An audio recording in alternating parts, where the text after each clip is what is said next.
What? What?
Put your pride aside for me. That heat, while I'm trying to get it, need it. That ease, put your pride aside for me. Put it aside, put it aside, put it aside, put it aside, put it aside. Put your pride aside, put it aside.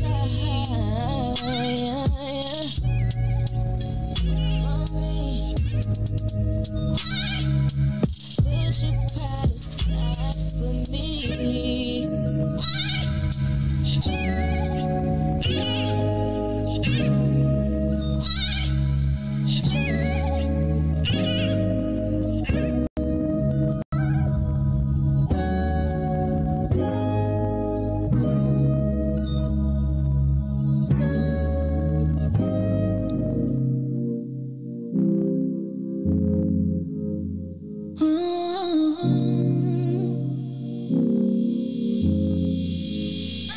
You see me, you see him, my best friend. He hold me down like ankles fighting the waves. A partner to my crime, yeah, I do time. Till I'm with you, I'll be counting the days. Yeah, ooh, been through so many things, but we always get through. Yeah, ooh, it ain't always perfect, but it's worth it. This is deeper than the surface. If I said I didn't love you, you would not know I've been frontin'. Wiped all my scars away like it was nothing. Took the parts of me I tried to hide and make them something, something. Like it was nothing. Ooh, some magic, baby. Ooh, you know you drive me crazy. Ooh, you give me peace of mind. Ooh, let me tell you why. You make it easy. Say, to take it easy. Say, feel so weak. Say, easy to love. Say, to take it easy. Say, feel so weak. Say, easy to love. I never thought that I would give it to you, but now I don't think it's the time. I won't do it. I think it's cause the way you talk to me. Know how to say it without making me feel little. You're gracious even when you pop off on me. When you get done, I got a little something to drop off on you. Because you earned it with the time you took to put it that way. You got me liking to get put in my place. If I said I didn't love you, you and I know I've been frontin'. Wiped all my scars away like it was nothing. something. Took the parts of me I tried to hide and make them something, something. Like it was nothing. Ooh, some magic, baby. Ooh, you know you drive me crazy. Ooh, you give me peace of mind. Ooh, let me tell you why. You make it easy to take it easy. Say, feel so easy. Say, easy to love. Easy to you make it easy. Say, easy to take it easy. Say, feel so easy. Say, easy to love. You make it easy. You make it easy. You make it easy. You are listening to the most dangerous show in the morning. This is What's in It for the Black People Radio. Maze Jackson. Maze Jackson, the most vociferous advocate for black people in the world. For Ruthie Moore, for Todd Stoger, I am the host of the Maze Jackson Show, asking every single day, what's in it for the black people? And if you don't like it, you can still tell them Maze said, Mayor Lightfoot, man, we ain't accepting that. We ain't accepting that. Let's go. Yeah.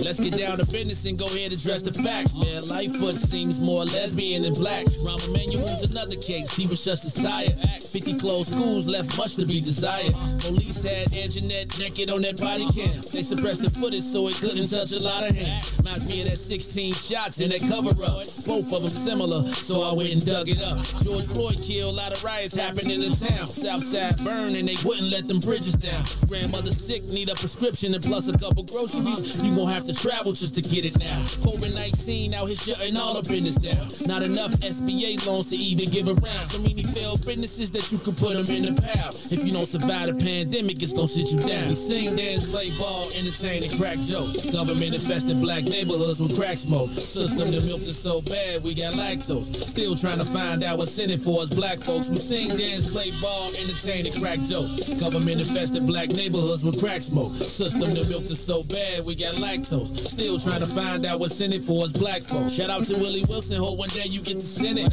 We need some different players in the game to handle business. So many shady characters like Madigan and Blago. But when you really break it down, it's typical Chicago. City full of gangsters, it's what the land was built on. Same streets with hood legends, DNA gets spilled on. Carjackers out here lurking, trying to get they steal on. Looking for a block to put them Hellcat wheels on.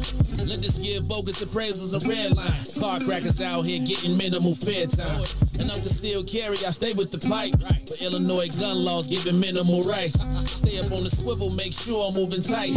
Check all of my mirrors when I pull up to the light. Pick my homie up from out of town, man, he caught a flight. He was hella nervous, told him, shorty, this is a way of life. We sing, dance, play ball, entertain, and crack jokes. Government infested black neighborhoods with crack smoke. System that milked us so bad, we got lactose. Still trying to find out what's in it for us black folks. We sing, dance, play ball, entertain, and crack jokes. Government infested black neighborhoods with crack smoke. System that milked us so bad, we got lactose. Still trying to find out what's in it for us black folks.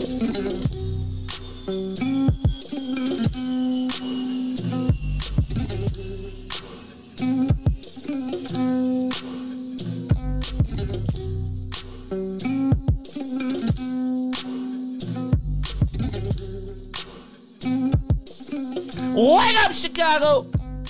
Wake up, world. This is the Maze Jackson Show. I am your host, Maze Jackson, in the building. And wait a minute. Hold it. It's like Todd 2 in the building. It's like, hold on. It's like, I feel like, I don't even. Not on this paper. I feel like, hold on. Is it like, it's Todd. It's, you know, Todd is a bad example. But she is in the building today, y'all. She done came back. So we ain't started saying, and sometimes Ruthie. No, you don't gotta say that. I'm just saying, man. It seems like it's been so long, Ruthie Mo. No, you see, I feel like when last time I saw you, like the live broadcast or something. You tripping? Friday. We had a meeting. No, that don't count. That counts, that Maze. Does not count. Yes, it do. That does not count. Maze. That's not. Listen. That's not what the people say. somebody did text me like, you coming back to the See, they were like, what I do? I'm telling you, Ruthie. It's like if somebody don't show up 2 days in a row, like, God help us if Riis ever gets sick, they're going to be like, what you do to him? I'm going to text him too. You okay, Riis? No, but I needed last week off so I could, Decompress. I needed to decompress, transition. The end of the year be getting me. Does it? Every end of the year. I feel like I got to do something. I like the end of the year. Like, I'm trying to get through. I said this week was going to be my last week, and then somebody started putting stuff on my schedule for next week. But I said this was like my last week of like meeting, running, stop, meet, go, meet, stop, go. Because the grind. It's like, but I'm getting old, Ruthie. I like when it was virtual. I don't. I did. I kind of want to. I like, efficiencies at an all-time high. That's y'all problem. But remember, you could have took all the meetings in your pajamas. I never did, though. I couldn't. And I would have my camera on and be offended if y'all didn't have y'all's on. I'd be like, oh, I know. Doing? What you hiding? What y'all doing? Put my that beat in. always broke. I'd be like, you gotta get you a new computer then. Or you got to come or you gotta come to the office and sit in your desk in your why? bubble. What's the reason? Huh? Why? So I could see you. I mean, why though? So I could know that you're doing your thing, and so we could be here together. But you talking to me? No, and we going through the meeting the same way we would if you would be looking at me. No, we don't. No, what's we don't. the difference, man? Oh no, we don't. There is no difference. Oh, there is so much difference. I can't come in. Look. I would tell you. I do virtual meetings, but if I could do 5 virtual meetings, because all I need is just to hear your name. Yes, I agree. Could you repeat that? Because no. Look at me. No. Pay attention. Hit the paper. Remember phone calls? Yes. Y'all don't use them, though. Y'all be like, then next thing you be like, that's because people text. like you, turn on your video. We got to see you. Make sure your background is appropriate. Text. Why do it matter what's going on in my background? Or if I'm laying down in my bed while I'm conducting this business. As long as the business is getting handled, you don't need to see me. I need to know what you're doing. Why? Because it's my business. Oh, my goodness. Every time I turn my camera on, it just ends. You just got to like turn on to end it. Like, man, something is wrong with my camera, man. I can't come in because I was just around somebody that. Look, man, you save all that for Juicy. Save all that for your Juicy story. Man. See, Riis, see. Then I be like, now Riis gonna be like, I had a illness in the family. Be like, you're lying. He go, I had to be. You're lying. No, I mean, anything could be true, Riis. You right. Could be. Anything could be. That's true. Everybody be playing. That could be. It's like it could be like 1/1,000,000th of 1%. Mugs be like, but that don't mean it couldn't be. Hey, facts versus the truth. Lord have mercy, Jesus. Yeah. Y'all need in person because y'all already got in person interaction problems. Y'all don't even know how to interact with people in person no more. What? That's your generation. No, that's y'all antisocial That's y'all. selves. Y'all be like, that's funny, Maze. Y'all antisocial. Y'all don't know. Is funny. Y'all be like, y'all go to the party and be like, I'm at the party. Let me look at it on the phone and let me go live from the party. Like you're missing the party. I mean, people do that. You be dancing into the phone. It'd be like, excuse me, can I get this? No, I'm dancing to the people on the phone, but we're here at the party. Would you like to dance? No, I'm having a great time. Right. I'm having a great time by myself. Why is people in the back and I'm great? It's called stunting. Stunting is when you're actually at the party. We living in strange times, Maze. Getting your drink on, there is people find value also in just taking the picture and going there just to go live. That's some people's thing. I ain't mad at them. If it get you. That's what I'm saying. If it get you a little. Get you some jollies. Let people get their jollies off. Well, can I tell y'all though? You're missing the real point. The jollies, like the jollies are not the camera. The jollies are in the actual facility that you're at with the people who could then actually jollify you. That's how it used to be. But you know, people, it's like a subculture, like, and that's why Facebook changed their name to Meta, because people about to be living in La La Land. Like it's about What to do be a that thing. feel like though? When people go live on social when they at a party, like, because they living in a virtual world, the world that they've curated. Some people feel like they have more controls over their virtual lives than their regular lives. But sometimes when you know those people in person, that's why you like, man, you fake. But remember, social is like a thing. People curate their lives. Some people care more about their social lives than they do their real lives. I know people that don't even take care of their kids, but they be on social. Stunting. Things like that. Oh. Fake worlds, fake lives people be living. You poor millennials. Y'all, I'm just telling you. Let me tell you thing about millennials. Millennials, we know the difference between those two because we ain't grow up with all this technology and social media. Like that came in like some of our later lives. So we still do know both sides. We know going outside to play. Like we get that. So millennials are in like an interesting, weird place because we can relate to both sides. Yeah, but y'all act like y'all crazy. Sometimes, you know, it depends on what y'all side be we feel all like the being way. on. Y'all, right. Y'all be picking and choosing, and it be real. I mean, that's the beauty of it. That's not really the beauty of it. It's really the insanity of it. No, like, I am going it makes millennials. It puts us in a unique position. It makes us want to pull our hair out having a conversation. I cannot wait until millennials really assume like real power, and I can tell we getting in different places because things have become so much cooler. Sports. Cooler, yeah, because the coaches and stuff. Now you can't tackle in football. You can only hug. It's so dope. It's like now you can only in basketball. No dunking. That's offensive. No hanging on the rim, and definitely whatever you do, don't taunt because you might hurt someone's feelings. It's football. I tackled you, but don't you tackle me, but you can't wave your finger because it's gonna hurt my feelings. That ain't millennials. That is millennial football as we speak. That's the generation under millennials. Look. It be 12 people on the running back, and they can't tackle him because they all trying to hold him. They all trying to squeeze him and get the ball. Nobody instead got of breaking time his to be leg. getting their neck broke for no football game. If y'all was really bad, y'all would if millennials was really on something, y'all get the football players guaranteed salaries. Then y'all will then I'll believe y'all was bad. Colin Kaepernick. Colin ain't got no he ain't got Colin no guarantee. Kaepernick changed the game of football. They gonna be able to make some demands. You see, they done locked out the baseball players. Ain't nobody going. Multi-millionaires, billionaires, they fighting for their little crumbs. They billions of crumbs. They millions of crumbs. I want some of them crumbs. But still, crumbs in comparison to what the owners them and be people like making. cake crumbs, not like cookie crumbs. Who? Cake crumbs be big and fluffy. Boom. Mm-hmm. Cookie crumbs, they be like dust. What kind of? I'm just saying, you know, you can see a cake crumb, it could fall on the tray, you'll pick it up. A cookie crumb, you got to like push down on it with your thing and get it stuck to your finger.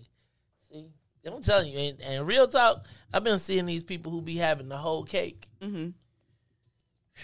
I want a slice.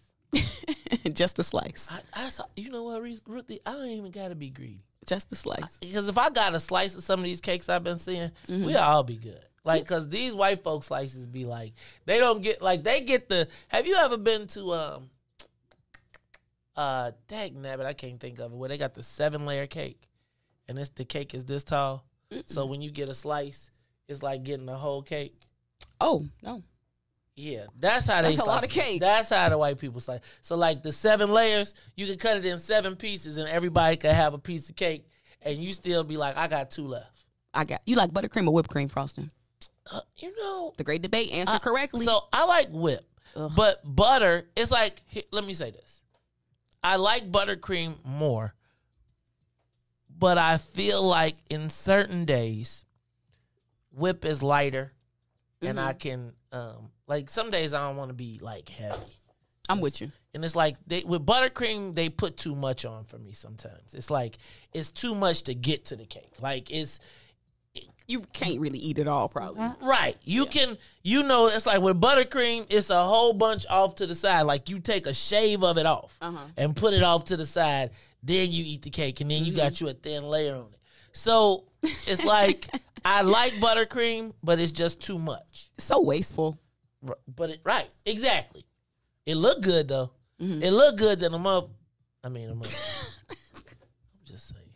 My bad. It's before the church people get here anyway. All right, y'all. This is the Maze Jackson Show. Ruthie Morrissey, can you tell? See, once again, blew the whole paper. Just blew the whole paper. Ruthie Moore in the bill. Ruthie, I see you got your hoodie on. You came in. You came in 90s. You came in 90s fresh. Got your Timbs on. Got your hoodie. It would match this pretty well. Look at that. I see you. I see. Reese, what you see? Let me see, Reese. Reese got your hoodie on? Reese got his hoodie on. Reese, Yeah. Reese keep a hoodie now. That's his coat. Right? Reese, I know a couple coat drives we can get you to. Man, Joe, did you see they had a coat drive yesterday at Canada Goose? Only do leather coats. What? Yeah. The white people was like, it's cold today, so we're going to put coats on. It was a line outside of Canada Goose yesterday. You can give them away or? Oh, hell no, they ain't giving no to Canada Goose. Oh, wait, you said a coat drive. Well, they drive people, white people drove to get them some coats. Canada Goose, boy. You are so funny, Maze. I'm just saying, the white people drove downtown. That's a line. funny. It was a line just like a line. Why? Did they have a sale or something? They don't have sales. Huh. You know, I've been seeing them moose knuckle coats been doing a little urban advertising. I'm not up on moose knuckle yet. Is that the one with the two little things? Yeah. And the little knuckles. They trying to appeal to black people. Cause Negroes will take your stock market up. They'll have you change. And then they gonna sell something different. They gonna be done bought a whole new company. The moose knuckle coats, I remember I saw one of them. I thought that was nice. I didn't know what it was. Mm-hmm. And so I said, hey man, that's a nice coat. And he was like, man, I paid $1,200 for this. I was like, I didn't ask you how much you paid for it, dude. I just said. But you could tell it was last Christmas. So it was like I was at my cousin was at the gas station on Christmas Day. And you know, you got your fresh Christmas stuff on, you want to rock it. Do you rock your, how long do you, let me ask the question. When you get new clothes, how long do you wait before you wear them? Do you wait to pop the tags or do you pop them on the same day? I think I'll wait. For an occasion. Do you wait for an occasion? It's what kind of clothes though? I do be feeling do you feel like I was thinking about this the other day. I want to go buy a new tuxedo. And guess what's going to happen? It's going to be another black tuxedo. And I'm going to have a tie. And I'm going to either tie a tie. And it's so why am I going to buy another tuxedo? How do you feel about renting? Just like renting your clothes. They have so many companies you can just rent your clothes and send them back. And then you can keep a nice steady rotation of different things. You should ask for a subscription for that for Christmas. What? Somebody's rented clothes? Not so somebody done had their nuts all in the pants, and I got to put them on after that. No, oh my goodness! I don't even sure if I see them. Okay, you're not feeling that, huh? No, I have a clothing subscription though. I have one where every month they send you a box and you open it up. But you keep it though. You don't got to send it back. Why do I want anything that I have to give back? If I have to give it back, I don't want it. No, really. I don't it's this is one of them things. Some stuff you don't want to own. Like what? You might rent a car. Some people rent a house. Some people rent furniture on hard times. That's rent a center. Some people rent machine equipment to do things now with. Now that I can get with. But let me back up. I'll rent a backhoe. But if it's a tool, I'm buying it. Huh. What if you're just gonna use it one time? I'm gonna need it for something else at some point. Or somebody else I know will need it. You could just go to Home Depot and rent it. Ruthie. They even got a tool rental service in Chicago. I just saw the tool library, which I thought was a really cool idea. It's popping now. I'm gonna tell you though, I want to own. I want my own. Is that too close to socialism for you? Is that why you kind of don't like it? Capital. I want to own it because then I feel like either I could sell it or I could make a business out of it or something. But no, I don't want to. I don't want nothing I got to give back. I don't even like to borrow clothes because then I got to give them back. When I look at stuff, I want to be it's all mine. It's mine. It's mine. It moves and does what I say. No one else gets a vote. It's mine. That's why I don't want no group gift. It's a house gift. I don't want no damn house gift. Give it to. Then you just put that in Carrie name. Don't be like the Jacksons. I think this year, whoever is within earshot, buy May's house gifts. Go ahead. Everybody this year. And I'm going to tell Carrie, you open them. Because I don't even want them. And I don't even want no house gift.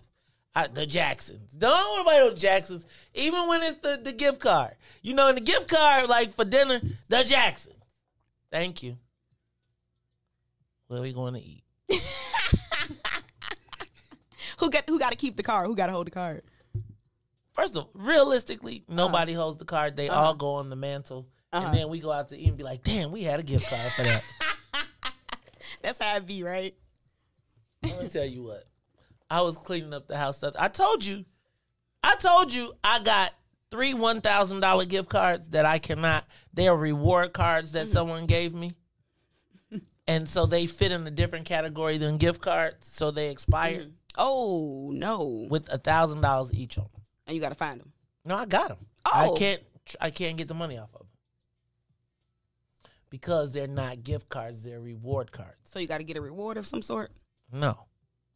Because of the different label, the trickery in the labeling, that's the loophole to that make makes them expire. not right. Because in Illinois, there's a law that says you can't. Did you call a number on the back? I called the number on the back. They was like, can't help you. Call Visa. They was like, sorry, call the number on the back of the card. Right? I was in this endless loop of. You might have to put some paperwork on them. Send an email. I'm just telling you. It's a lot of work to go get. But in the process, like I was cleaning up and we had this drawer. And in this drawer is like hundreds, if not thousands of dollars worth of gift cards that we have gotten over the years that people have given us that we say, okay, put this here so we don't lose it. And they all was in there, and it was like cash in the drawer. It was like my all son, the miscellaneous like things. I know my son, like I might give them all back to his. His was in there too. I might give them all back to him for Christmas. He might have forgot. Like, I'm balling, right? He had all his Christmas money from last year still stashed, right, in this drawer. And I was like, dang, dang. That's a good savings tactic. And no, this is really a horrible savings tactic in the Bible. Set it and forget it. If you put like in the Bible, you'll go to, that's like the worst, is to take it and dig it and put it in a hole and not even put it in the bank to make interest. Remember, God gave the dude gave people 3. One brother went and turned it into a lot of money. One did something safe and one put it in the hole because he was scared. And that was the one who got in trouble in the Bible. So anyway, yeah, it was crazy to find that drawer full of gift cards. It was like, though, I was like, well, dang, we could have went to. All I got is twist ties and batteries in my drawer. Stop it, twist ties. Does every black house have a junk drawer? Yes. That's funny. I was asking what is something that every black house has. A junk drawer. You literally plan for the junk drawer too. Got to. You plan for it. Where is it at? Is it the top drawer? Is it is it on the top? It's not got the top right. I don't know. All right, y'all. This is the Maze Jackson Show. Ruthie Moore is in the building. We ain't even say what's up to Riis yet, so we'll do that when we come back. It's the Maze Jackson Show. We'll be back after these messages. We'll be right back. The Maze Jackson Show. We'll be back after this break.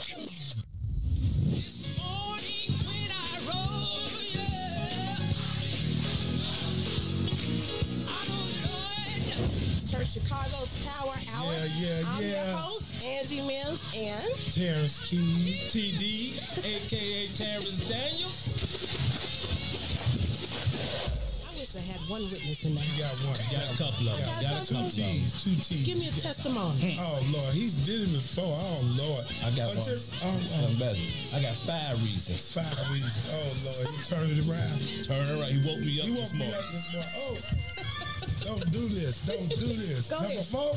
He woke me up this morning. Come on, number 3. Come. He woke me up. Oh, Lord. He woke you up. That thing can touch you. One of them 5s will get you. What's the second one? He woke me up. Yes, sir. Yes, sir. Oh, my God. And the number 1 reason. Number 1. Final answer. He woke me up this morning. He woke me up this morning. That's a testimony. That's a testimony.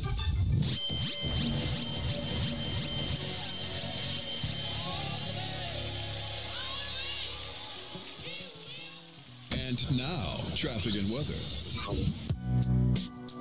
Good morning. What's in it for the Black People Media family? The time is now 6:35 a.m. and I'm Riis the Ruler with your Chicagoland area sports traffic and weather update. In sports, the Chicago Bulls get the job done yesterday at the UC as they will beat the Denver Nuggets 109-97. Let's move over to traffic on the Kennedy. O'Hare to the Loop is 27 minutes outbound to O'Hare, just 18. On the Edens, Deerfield to Exchange, 33 minutes. Exchange back out to Deerfield, 28. On the Eisenhower, we got 35 minutes. Thorndale to the Loop, 28 minutes back out to Thorndale. On the Stevenson, from I-355 to the Dan Ryan will be 39 minutes. Outbound will be 32. The Bishop Ford is 35 minutes from I-80 to the Dan Ryan, 32 minutes back out to I-80. On the Dan Ryan, we got 15 minutes to the Loop, 14 minutes to 95th.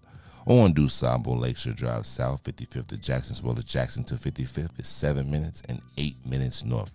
That'll be Randolph to Bryn Mawr and Bryn Mawr to Randolph. Today's weather, it is currently 16 degrees and partly cloudy. Today will only be a high of 27 and a low of 12. I'm Riis the Ruler, and since it's that cold, we might as well let it snow here on the Maze Jackson Show.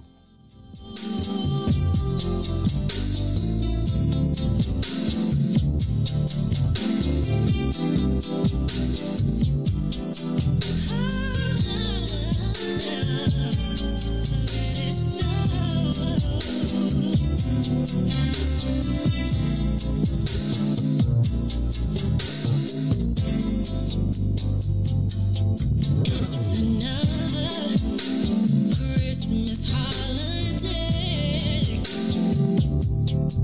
It's a joyous thing, let the angels sing, 'cause we're together. We gotta think it, can't let it slip away. Though outside it's rain and sleet, when our bodies meet, I don't care about the weather. Let it snow, let it snow. Outside it's cold, but the fire's blazing, so baby, let it snow.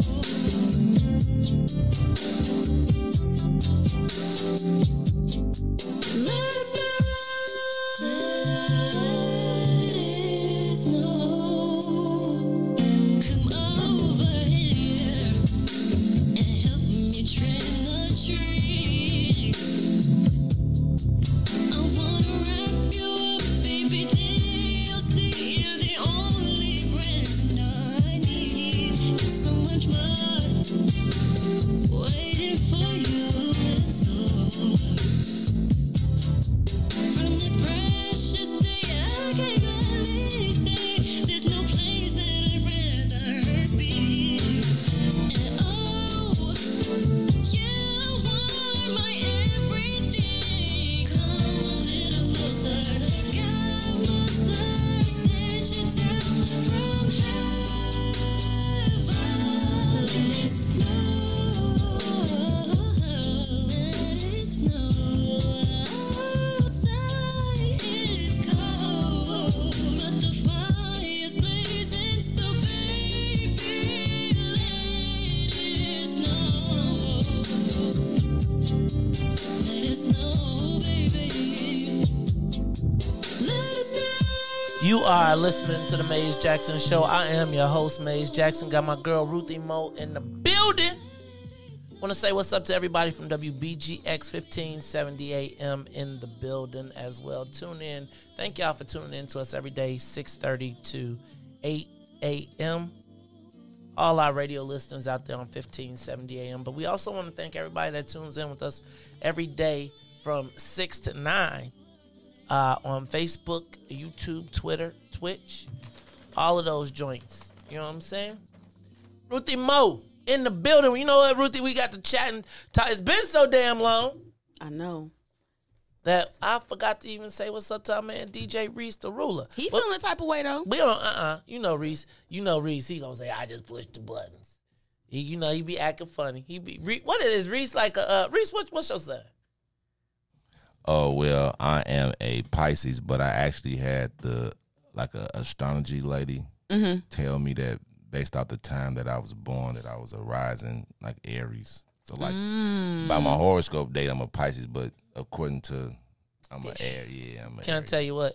I don't know what none of that means, though. I don't know. But I learned that I know that I'm a water bearer, though. Yes. That mean I'm the boss. Aquarian. I mean I'm a boss. That mean the Spreading fish be life. swimming in my pool. See, but maybe that's what you know, but like maybe you should get it like look. I ain't getting nothing. That's No, the he sign can't. of Don't the take it too devil. far. Don't take it too That's far. That's devilish. You know, I'm It's still devil. trying to. But look, I was learned it that was when I grew up. That was like.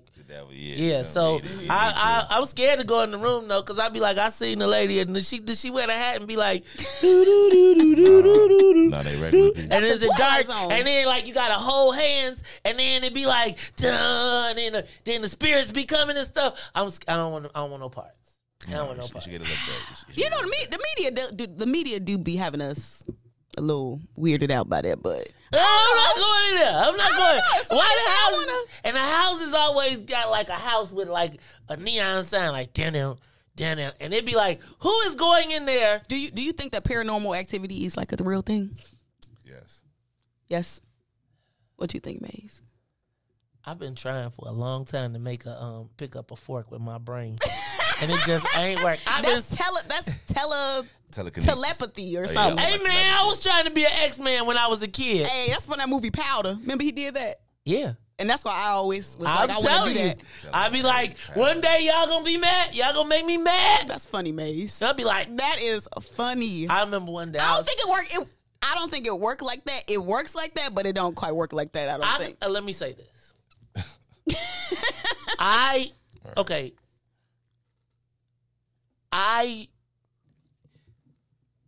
First of all, I don't put anything. I would not say anything is not possible. Mm-hmm. Right? I told you one day, I swear to God said, Maze.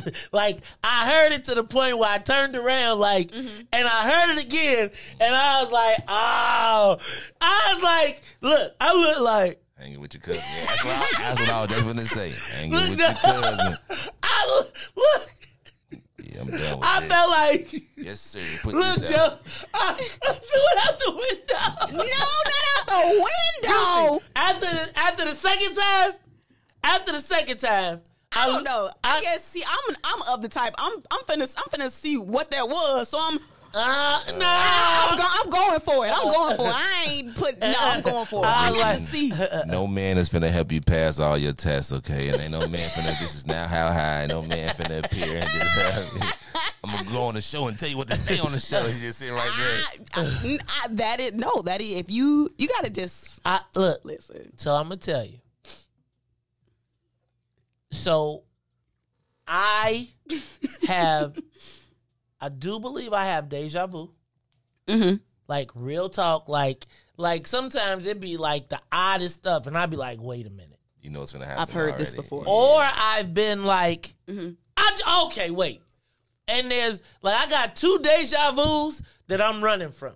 Right? Like I got 2 of them that like You there's- feel it. You just like, feel it. That's why I'm never going to Brazil. Ever. Never. Ever going to Brazil. Like y'all ain't tricking me. There's nothing that you will ever be able to do to get me to go to Brazil. Carnival. Nope, exactly. Nope. I seen all the pictures. I was like, but nope, because the picture was too vivid. And it's like I'm almost avoiding going to South America because I'm gonna get rerouted to Was it a dream? Brazil. Yes. And it was so vivid. Mm-hmm. And I remember it. So I do believe in deja vu. Mm-hmm. And I do believe in clairvoyance. Yeah. I feel like sometimes it's, for me, it's a replay. Mm-hmm. And sometimes it's in the moment. Like there are times when I am in the moment and it's like I can feel, sense, and it's like people be like, what's wrong with you? Mm-hmm. And it's like it's like I'm not vibing on people by their looks. It's like I can feel The energy. something. That's a gift. And it's weird It's not weird. It's a gift. No, mine be more like I'm doing something and like right at the moment, it's kind of like I know it's finna happen. Like, oh my God, like I know it's finna happen sometimes. Or like a person that's Man's gonna snap again. The exact same thing. Like I'd be like in my mind, I know it, and then you'll say it, and I'd be like, oh my, like it'd be some weird stuff like that where I'd be like, do you follow it or do you buck it? Sometimes, but like sometimes I follow it, but then sometimes I'm like, nah, because it be too scary. I'm still finna do it. Like it feel like deja vu, like I've been here before, like I know exactly what's finna happen, and then it happened. I'll be like, yeah, that's kind of scary. I'm gonna tell you that I know this is. I've been working this bad boy, but that carjacking was to me like a real, like, bro, you got stuff to do. Stop. You all over here. You all over here. Get back to what you supposed to be on. And not that I wasn't on what I'm supposed to be on, but again, I think it removed a level of fear. Like a fear of like almost everything. Like ain't no man no man at this point. Like I don't care if you, like, I was thinking about, I feel like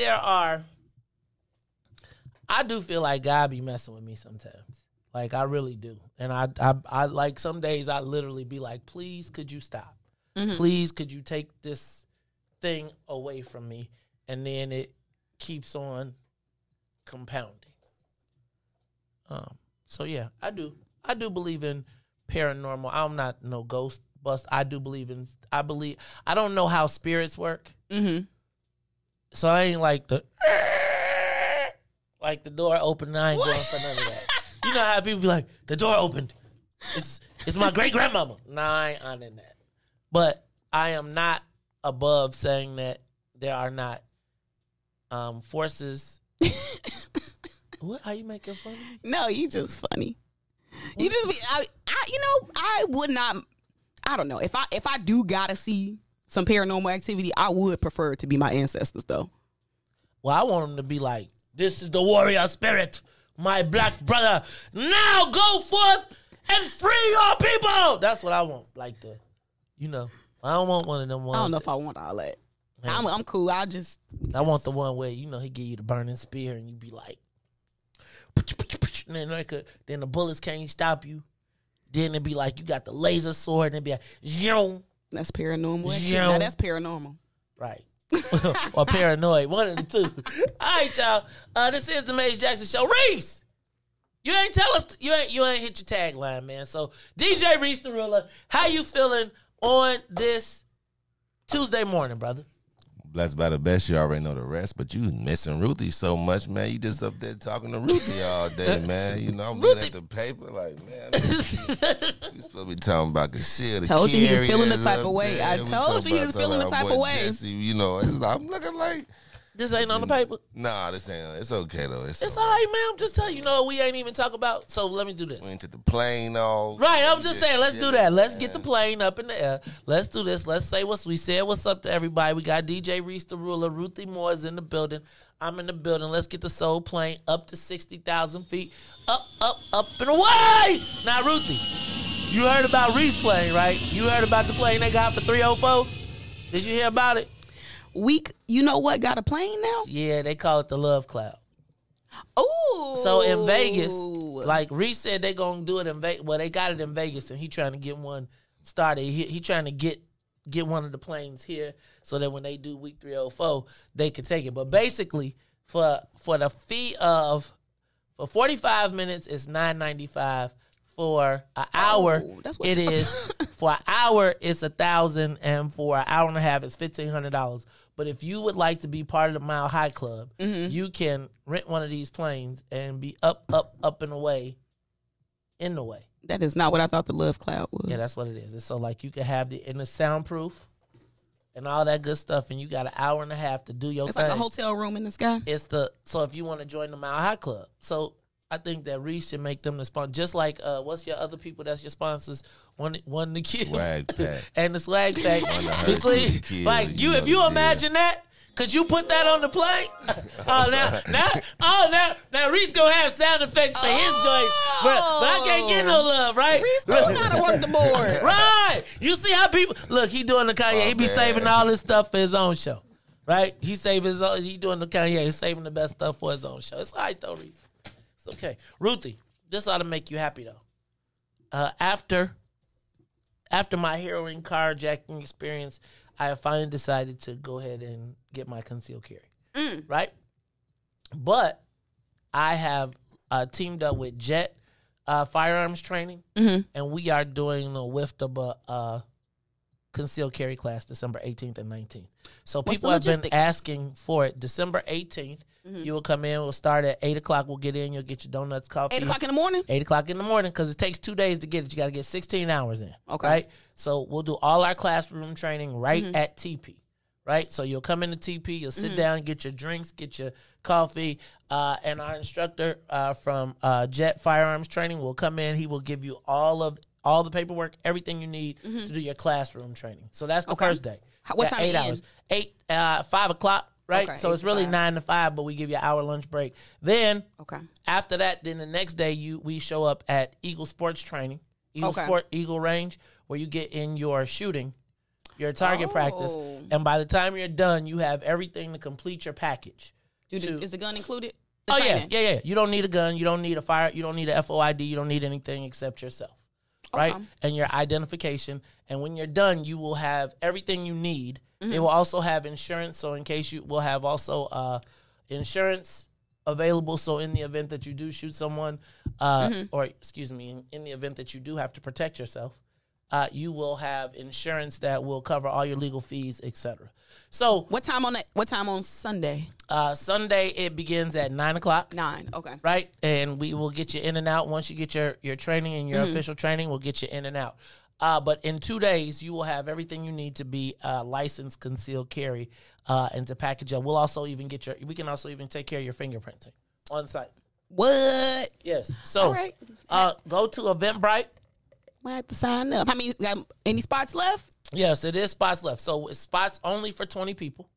Right? It's a class of 20 people. So last night we posted it. We already got I think 3 people registered. I know Devin is already signed up. I haven't put my fees in yet, but I know I'm in. $250. $250. I'm like, I think I'm gonna go ahead and commit. And then let's commit and let's all get this. Let's be about it. You see, I put that Desert Ease on there. See, I found me a Desert Eagle. I was like, dude. But then it teach you what kind of gun to get if you want to get that. You know, all of the stuff you need to be licensed, concealed carry, right? And all the questions. But from what I'm hearing, this trainer, excellent. As soon as I said we were getting Jet, people from all over. He's actually Ness referred me to him, and then I started getting types of people. Say less. Say Ness. less with Ness. There it is, y'all. So $250. Sign up, register. The link is available now. You can go on the Maze Jackson page. You can go on the What's in It for the Black People page. You can go on my personal page. Sign up for our first. Now, Ruthie, I plan to try and maybe do one once a month if it goes well. Right? If it goes well. Because, people, it's kind of crazy. We were supposed to have a brunch. But I think it's more important that we can secure ourselves. So we're going to do real. that. You know what? I want to do some karaoke, too. I was thinking, we should do, a karaoke, do you want to do, live band karaoke? You want to do R&B? Live band karaoke. See, I love live band karaoke. Oh, did you see? I saw this new karaoke machine too that makes even the worst singer sound great. That's what we need. I know because it's what you need. You lucky you lucky I like your mama because I was about to say so. What's auto tune? Yeah, it does auto tune. It'll acquire your voice. I'm gonna play it to you on the break. Have you ever did? And this is the last question. Then please do what's on these papers before Riis get mad. Riis already. Man. I got one more question for you. Nobody be telling Riis what to say on week Wednesday. Listen, Mace, have you ever done private room karaoke? Yes. You like it? Except for the alcohol that the Asians sell in there is the most bootleg, die, kill yourself. So if you do, sneak your own liquor in because They do not put real liquor in them bottles. That's how they make their money. Well, I understand that, Ruthie, but You gotta tell them, like, open it up in front of me. Ruthie, the Asians be so good with it. They'll have That's a true. seal. You right. Come on, man. They with be, the hair dryer in the back, shrink wrap in the I done label. seen the best. They be having a little Never mind. I'm telling you, Maker's Mark. They be on that one. they be on. You gotta whiskey. be careful. You gotta be. See, I don't see. Let me tell you, well, I ain't gonna be. You don't see me in like little. After that one time, I ain't going to private room karaoke until I got. My system ain't been right since then. I remember everybody. We was singing. Everybody was singing. It was great. We had the giant VIP extra super duper dope room. We bought bottles up. Just one right though. It was like 3-day recovery. Everybody was like, Whoa. "Was you? Oh, did it happen to you too?" And then when it happened to multiple people, you like, okay, it wasn't just me. It wasn't just me. And then somebody stole my gifts.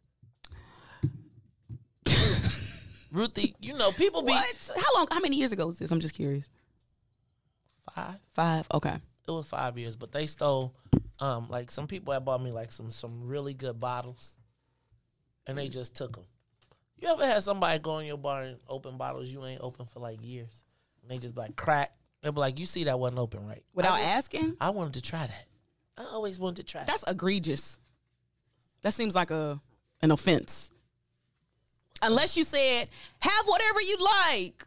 I mean, I feel like you say that all the time, but like there's a certain, like if somebody tell you have whatever you like and they got something in a box that's not open. Yeah, that's a bit much. You open it up, be like, that's a bit much. Then I'll be the one. You just gotta say, can I open this? And likely you'll be like, yes. No, I would. Or no. Right. And then it'll be like you the bad guy. Anyway, it's the Maze Jackson Show. We ain't talked about nothing on this paper. Let me see how many of these headlines I can get in 4 minutes. Ready? All right. We did concealed carry class. Juicy Smouye takes the stand. Stay tuned, Riis. Did you read the story? Did you? Okay, Riis. Go to the Chicago Tribune. Read the Juicy Smouye story because I'm gonna interview you. And when I interview you, clearly Juicy Smouye listens to the show or has taken Riis under advisement. Because when you read this, it's like I was reading this like, Yana, I could not stop thinking about Riis when I read the story in the Tribune. So, Riis, I know you got to do this break, but after this break, while we talking, you got to read the story because I'm going to have to ask you the question. I mean, because it's like everything that we asked, it was like I could see Riis doing the lie that he be doing on the show for him. Your Honor, my mother? My mother, she just my manager had my phone. I couldn't believe it. I was like, this fool literally listened to Riis. He ain't say that for real. He ain't say that for real. Gave him the script. Read the story. You really could have a PR career though, Riis. For real. No, you know what the problem is though? I think the challenge is it used to be. I'm dealing with this now. Mm-hmm. It used to be that successful PR meant that you got out of it. Like you made the victim look bad or something. And right, now it's like if they catch you with the lie later, they're going to bang you harder to me. And so I feel like, like how crisis communications used to be suppress. Yep. Don't let it go. And now it's like the successful handling of a crisis now is different than it was in the past. 100%. And just if you used to suppress something and squash it, it's like it comes back in a different form. What emails? Right. Yeah. Exactly. All right, y'all. This is the Maze Jackson Show. I'm your host, Maze Jackson. Got my man, DJ Riis the Ruler. Ruthie Moore is in the building. When we come back, we're going to we're going to talk about something on the paper. I don't know what, but we will talk about something that is on the paper. We'll be back. Don't forget, concealed carry. Get your class. We ain't going to be talking about no pew, pew, pew. We're going to be like, boom, boom, boom. We talking about it all when we come back. It's the Maze Jackson Show. The Maze Jackson Show will be back after this break. WIIFTBPM. Oh, man. They done messed around and gave New Era Chicago their own radio show. What they do that for? You done messed up. So what we doing, bro? Man, we talk about power. Did you say power? Not rights and equality, but power. We ain't begging, we building. In that order, Chicago, and we got dope segments. Hey, yo, sis, holla at them. Peace and love, family. It's Sister E of New Era Chicago in the building, dropping the statistics, holistics, and of course the ballistics. Good for the mind, body, and the soul. Let's get it, family. And this your boy D Cook coming with straight facts. If you don't know, now you know. And this is your other sister, Omo Oya Music, coming in peace, love, and light, getting real with my people so we can quit with the bull spit. And this brother E, and I'm gonna wrap it up with the power surge. Listen, this going down every Wednesday night, 5 to 6 p.m. Tell a friend to tell a friend. It's the Black Power Hour, New Era Chicago Radio on What's in It for the Black People Media. All power to the people. All power to the people.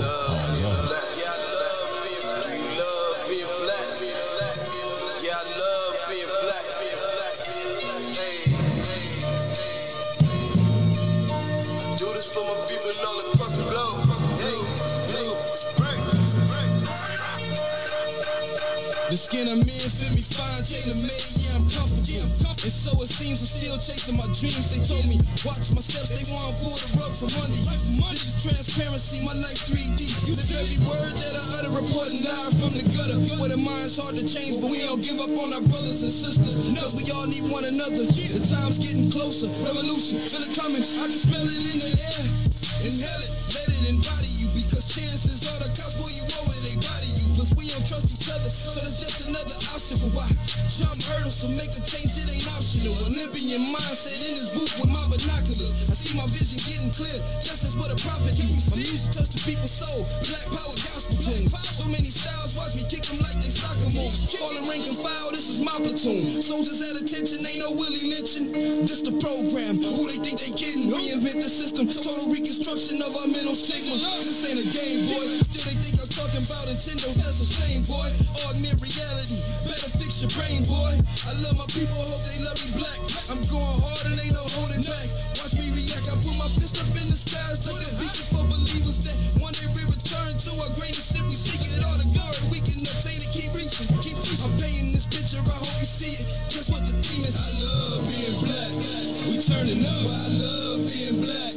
Say it loud, man. I love being black. One more time. I love being black. Hey, hey, hey. Well, how about you to sing these tunes too? Customize for you a little something you can grow to. Feeling good about yourself. Melanated mood muse. Always service humble pie. We don't care about who's who. Light brown or dark skin. This right here's for you too. We are the gods of the earth. Living proof truth. Say it loud if you black and proud. I salute you and that's a fact. Where you at? Let me hear you say it back. I love being black. We turning up. I love being black. Say it loud. Man, I love being black. One more time. I love being black. Back to the Maze Jackson Show. You are listening to the most dangerous show in the morning. This is What's in It for the Black People Radio. Maze Jackson. Maze Jackson, the most vociferous advocate for black people in the world.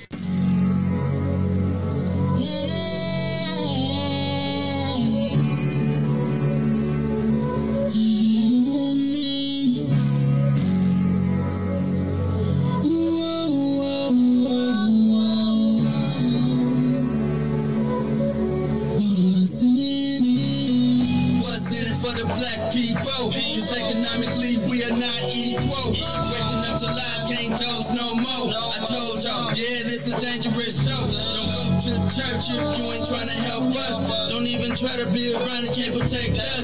We see the lies, not other politicians. We need money and no symbolism. It's Maze and Riis, and Ruthie and Todd, explaining how we all come from God, giving us tools to beat the odds. If we united, our movement gon' stop. If they ain't trying to help us, they ain't trying to do nothing. We gotta do something, we gotta stop running.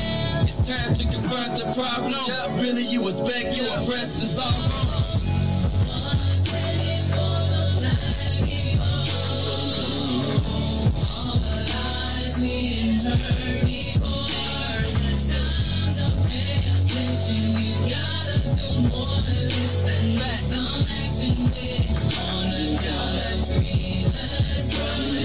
Black Look in the mirror, realize you great. Yeah, we always argue with our brothers, but ain't nobody gonna take our place. Just stay in tune and stay on top about who forward, about who not. Just green light, all the black economy. Then watch all the shooting, don't stop. To my black people in power, just remember we put you in power. If you really wanna save all the black princesses, be Mario and I Bowser. They gave us a hard job. We gon' make it if we do it together. Divided before, we gotta evolve. With confidence, you are winning before you started. With no confidence in the people, we always gon' be defeated.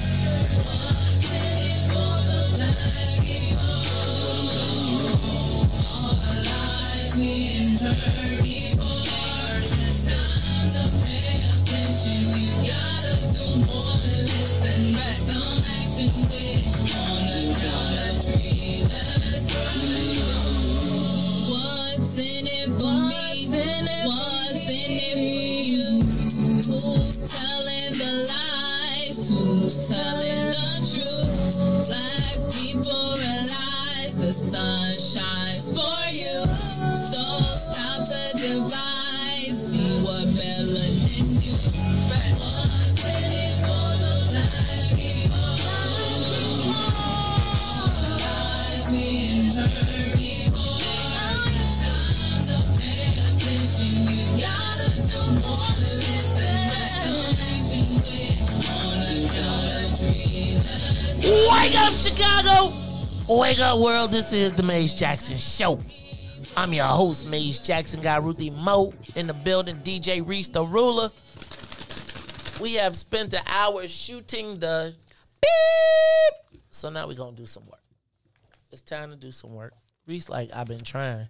Riis, let's do this. Because did we even Riis like, look, man. Y'all wasting all this gas in the plane. Look, dude standing outside on the runway. It's like, it's cold out here. Could y'all please? Because y'all still out here on the runway talking. You ever been like, your parents, you ever been ready to go and your parents just be talking and chilling? And you got to do stuff to signal. And don't act like you want to go too bad. Because then they going to just double down on going later. You got to do stuff to signal. Like, you got to walk toward the door. You all right? You got to ask them questions. Sometimes I used to just leave well enough alone. Like, I ain't gonna ask too many questions. The next question be like, did you did you clean up the backyard? Damn, I just was over here. Right? Then it'd be like, next thing you know, and my old man used to be like, pick up the sticks. How do you pick up the sticks? And Tennille still poor Reagan probably still gotta pick up the sticks. We call those send-off missions. Like, why am I out here picking up the sticks? Like, go out front and pick up the sticks. You know we have trees, right? Like big trees. They're gonna pick up the sticks. All right, y'all, it's the Maze Jackson Show. I'm your host, Maze Jackson. Ruthie Moore, DJ Riis, the ruler. Riis, he's like, we still ain't took off. Riis, let's get the song playing. He's like, are we going somewhere? Well, we going out. We know we took it off like 30 minutes ago. But did we take it off? I'll take it off again. Oh, did we get off? Oh, so all right. Well, yeah, everybody things look so close. I didn't feel like we was. It looked like everybody's so close. It didn't seem like they were small. Maybe we just flying low altitude. All right, I ain't get it. All right, my man, Riis. Look, you know, Riis feeling some kind of way this morning. We definitely took it off. 30 minutes ago, we took it off. But I mean, it's your plane. You want to take it off again? We can land and take off again, burn up all the gas you want. If you want to fly the Maze Jackson, he got an attitude problem, Maze. Okay, I've been saying that, Ruthie. Does he?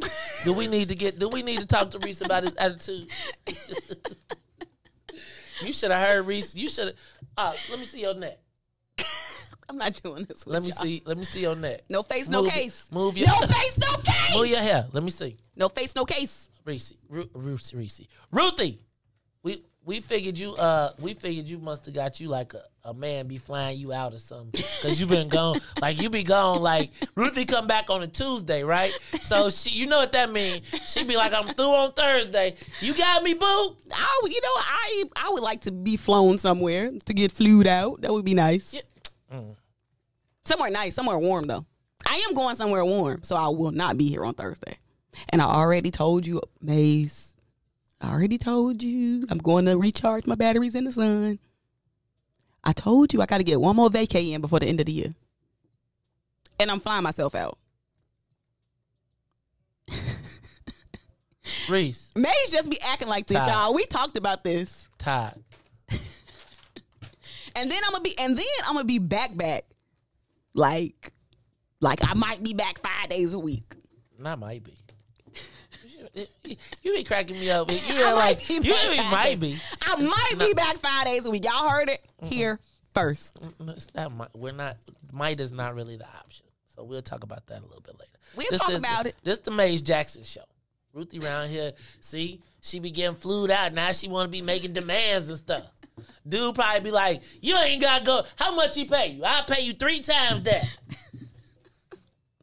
I'm not doing this. We supposed to be 3 times. We supposed to be on being on serious he business. Be like, how much he pay? He don't pay you no way. He don't be. You wasting your time. You bigger than that, baby.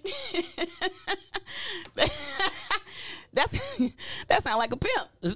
No, you see, sad. That sound like a pimp. No, hey, Ruthie, yo chose me. Huh? What'd you say? Yo chose me. Oh Lord, this is the Maze Jackson Show. I'm your host, Maze Jackson, DJ Riis Tarula, and once a week, Ruthie is in the building. That's your new nickname is Once a Week, Ruthie. Once a week, talk about some. I'm not gonna be here on Thursday. You just got here. How you come here on Monday? Miss Monday. Come in on Tuesday. Talk about you got 2 days a week and you miss. All right, look. Compromise. What if I come tomorrow? Okay, I'll All take right. that. See, 2022. I'm trying to turn over a new leaf. It's the Maze Jackson Show. I was about to say something real smart, but I'm not going to. All right. Did we hit we have not hit any of the headlines. Did you see the Department of Justice closed the Emmett Till case again? Yes.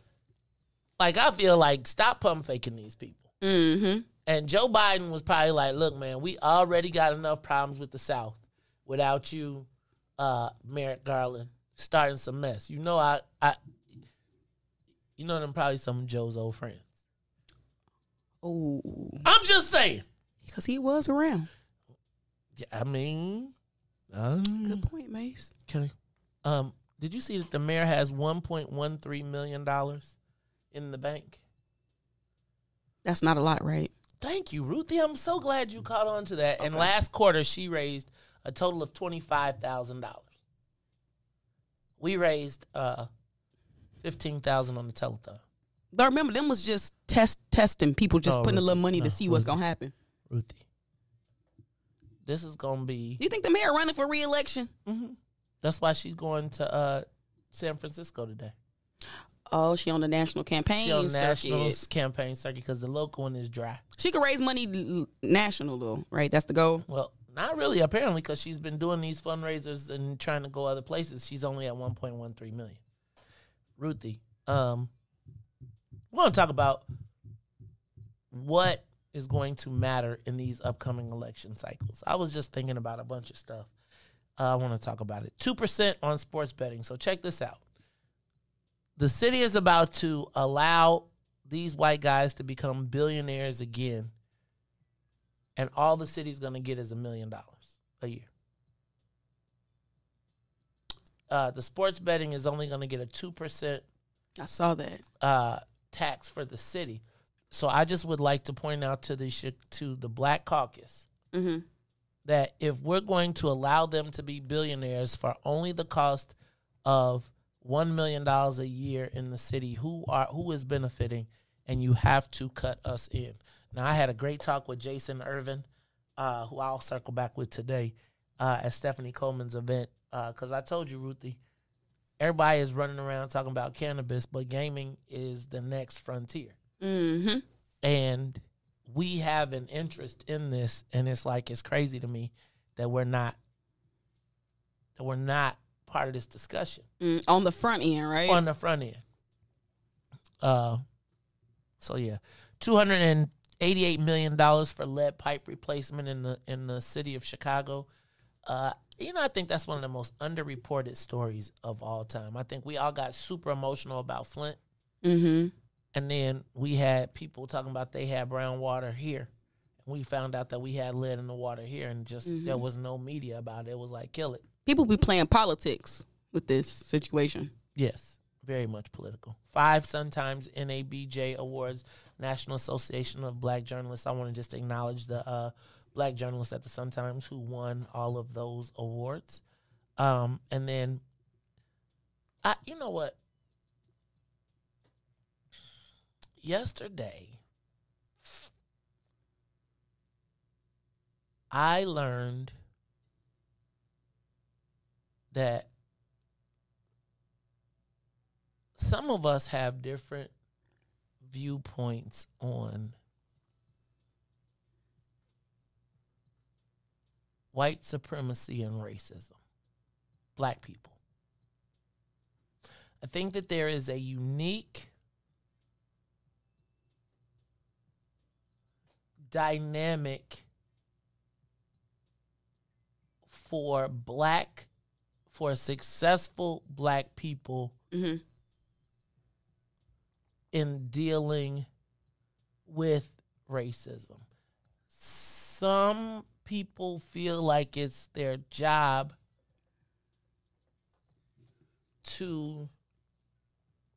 some of us feel like it's our job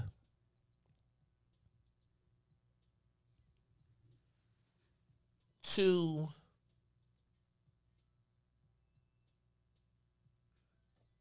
protect against the claims of racism as compared to addressing them.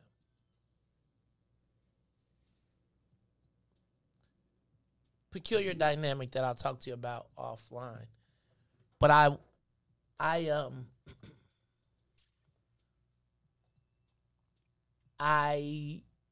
recognized. So it's a weird thing because I feel like we as black folks always look for the reason to exclude people. Not always, but we tend to. Mm-hmm. Like, especially in this activation space, activist, black conscious space. It's like, we can't let this person in. We can't let that person in. We can't let this person in. We can't let that person in. Mm-hmm.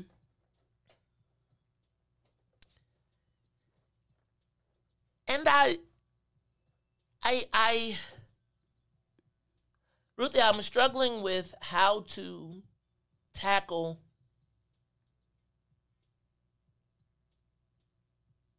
things that you see and know. Mm-hmm.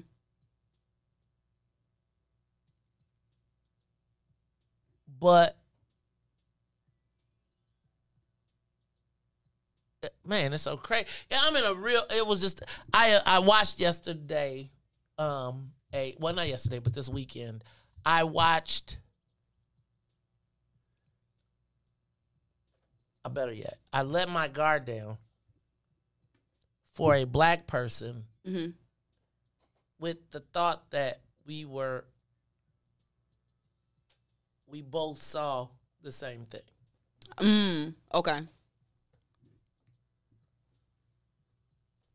I think I recognized that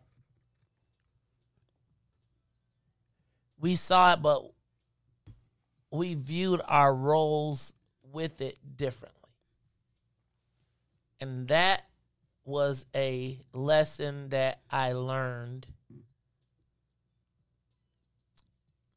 It was. Man, I know y'all like, damn, what are you doing? You talking very cryptically, and so I'm gonna stop talking about it. But I do think I did learn, like, yo, everybody ain't trying to fight this.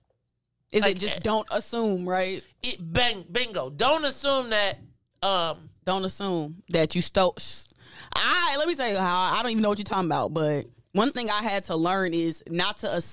You just don't automatically assume you standing next to a soldier, like bam. Because if you do, like, something pop off, like, now we both out because I thought I'm standing next to a soldier. So you gotta. So you gotta know. And, but you know what? You know what I learned though? It's okay if you're not. Just don't pretend like you are, because now you're putting us all in danger. And therein is what I saw. So anyway, It was just a peculiar thing to be in a scenario where you got you know how I feel like sometimes you walk in the room, you see a black person, you be like, mm-hmm. And the black person be like, mm-hmm. You heard that? Mm-hmm. Sometimes it's a, anyway, I got to get back to this paper. Ruthie, have you ever gotten caught up? Hold on. DJ Riis the Ruler. And Riis, get the big voice ready. I know we all off. Riis like, I don't even care about this show no more. Y'all done just blew all the paper off. Don't even talk to me. He did roll his eyes when he just called his name. He can tell Riis. Riis need a camera. Riis. Riis turned his own camera on. Remember? He was mad that one time. He got mad. Then he ain't never turned his camera on. Then you know how I told you about that time. I told you one time, Alderman Burnett, I was his campaign manager, and we had a campaign worker who she was like a super important campaign worker. She was the deputy campaign manager. But she locked me out the office. Right? On purpose? Yeah, she had an attitude with me one day. And I would be out doing stuff, and she literally locked the office and took the key. And I was like, I need the key. And like all my stuff's in the office, and she wasn't coming back. Alderman Burnett said, take the door off. Somebody locked you. Ain't no more doors. Ain't no more. You can't. Right. Riis turned off his camera. You don't want it? All right. You see we got the third camera right here. Look, hold on. Look, when I bought all the new gimbals, I bought a fourth one for Riis' camera, right? But Riis Maze give it, then Maze take it away. I hate Maze. Yo, that's why I fly my own damn plane to love. He like, let me know when y'all ready for the big voice, right? Riis, we're ready for the big voice, man. Give us the big voice, big guy. It's time for the social media question of the day. Have you ever got caught up in a moment that got you in trouble later? And before y'all go there, this is not a sexual question. Have you ever been caught up in a moment that got you in trouble later? I want you to think about it, because I was reading the story of, I don't know his name, I didn't take his name, but did you see that one of the looters from Chicago got 3 years, sentenced to 3 years for breaking into an Old Navy during the George Floyd riots? Whoa, 3 years? So he broke into the Old Navy. There was a bunch of people that went in. Mm-hmm. He took handfuls of clothes, put them in his car, went back, got more handfuls of clothes, and was driving away when the police stopped him. Right? They found out that he had a gun in the car. He was a felon that was on probation and wound up getting 3 years. But he said that he really literally just got caught up in the moment. He's like, he didn't have any excuse as to why he broke in. He, it was like he was just grabbing stuff because he said, like, he felt a certain way during the George Floyd. Mm-hmm. And then as the windows and stuff started breaking, he said he just jumped in and he participated. And I was thinking about that and saying to myself, how many times have we all got caught up in an emotional moment? All the time. And then regret it later. All the time. Riis, open up the phone lines. I'm sure you probably have Riis like, I already know that, man. When y'all do the social media question, we open up the phone lines. So open up the phone lines. Give us a call, 872-259-7474. 872-259-7474. Have you ever gotten caught up in a moment that got you in trouble later? Now, here's what I want to point out, though. I was thinking about the riots, the uprising, and this man breaking into Old Navy. Mm-hmm. He got 3 years. Now, probably part of that was he was already on probation. And he had a gun. Mm-hmm. But how many people went into the Capitol? Oh. How many people went into the Capitol? The symbol of democracy, the symbol of our orderly transition of power, damaged, caused bodily harm. How many years did anybody get? Nobody's getting years. They're getting 60 days. They're getting 90 days. They were caught up in the moment. Have you ever been caught up in the moment and got in trouble later? Ruthie, I have. I'm going to tell you a story. One time when I was in college, I had never taken a drink until I got to college. So once I tasted the liquor, the magic elixir, I was hooked. It didn't matter what it was. It could be Everclear Punch. It could be beer. Well, I really don't like beer. It could be, back in the day, amaretto. It could be, what's that? What's lager? The gold peppermint schnapps. Goldschlager. Could be, what's that stuff that Jägermeister? Could be anything. One night, the drink of choice, Ruthie, was Cutty Sark. And I was drinking triple shots of Cutty Sark. Yes, in case you don't know who Cutty Sark is, it is the green bottle with the yellow label with the ship on it. You wonder who drinks it, and you realize nobody. Except rich old white people. We just happened to be at the home of a rich old white person whose parents weren't home. Well, the rich old white people weren't home. And so we were downing shots, Ruthie, of Cutty Sark because that was all that was there. And I got so caught up in the moment, Ruthie, that I decided that I was going to pick up the phone and make some phone calls that eventually were recorded. And some of the things that I said on those phone calls, when heard by the parent of the student that I left the messages for, landed me in jail. Now, I was drunk, so when the police came, I really didn't know what was happening. Until they said, you have the right to remain silent, at which point I sobered up beyond belief quickly. But I was thinking about being caught up in the moment and the results thereof. Have you ever been caught up in the moment that got you in trouble later? That brother went in and looted that, or went in, took something, and I feel like I watched a lot. Like, remember when we was watching the people on at 55th and the Dan Ryan, and they were looting the furniture store, and they took the mattress, and it was like they took the mattress just because it was something to take. It wasn't. I mean, they literally was, and I'm not saying maybe they needed to sleep. They didn't. It wasn't like a sleep number. Nothing. It was just like a mattress. But have you ever been caught up in the moment and it got you in trouble? Riis, I know Riis has. Like, have you ever participated in something that you knew you wasn't supposed to, right? Because you was with the crew, with the guys, and you like, man, this ain't this. But the moment, I know you got one, Riis. Man, I know you got a good one. I can't tell none of them stories. Give us one. Just give us a clean. Yeah. Too many. Yeah.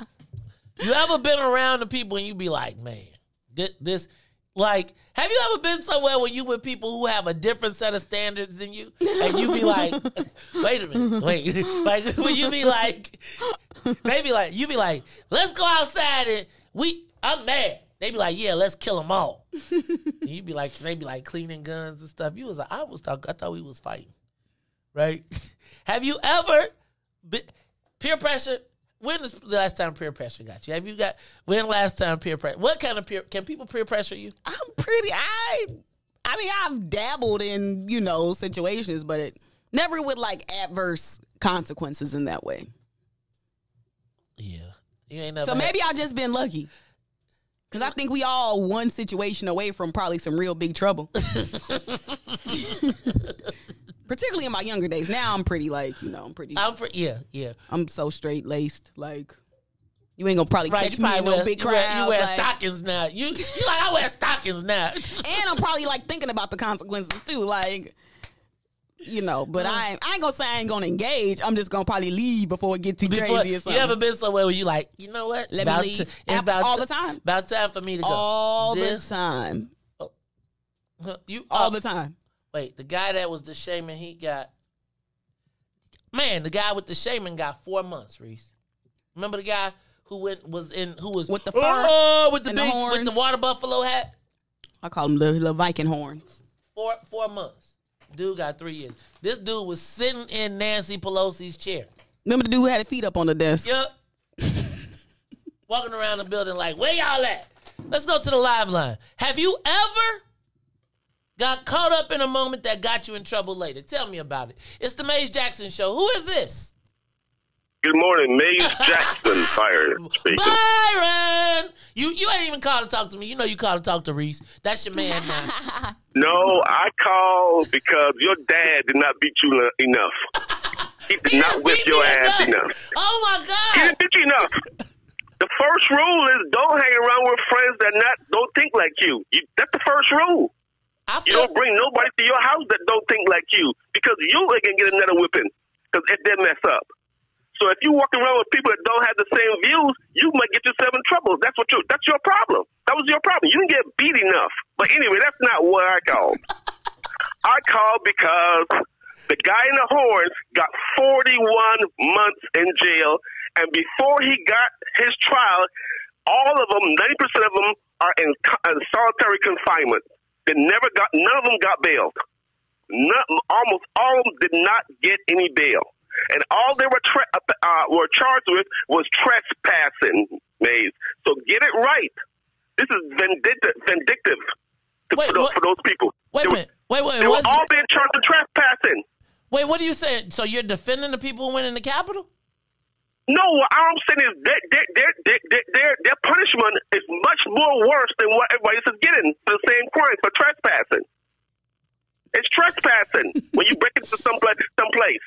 The guy with the horns, he got 41 months. He was in solitary confinement for 10 months before his trial. All of them are in solitary confinement. They want to be in solitary confinement because they scared. No, they don't, Maze. No, they don't, Maze. You keep following on this narrative. It's crazy. Equal punishment for everybody. Equal punishment. Trespassing is trespassing.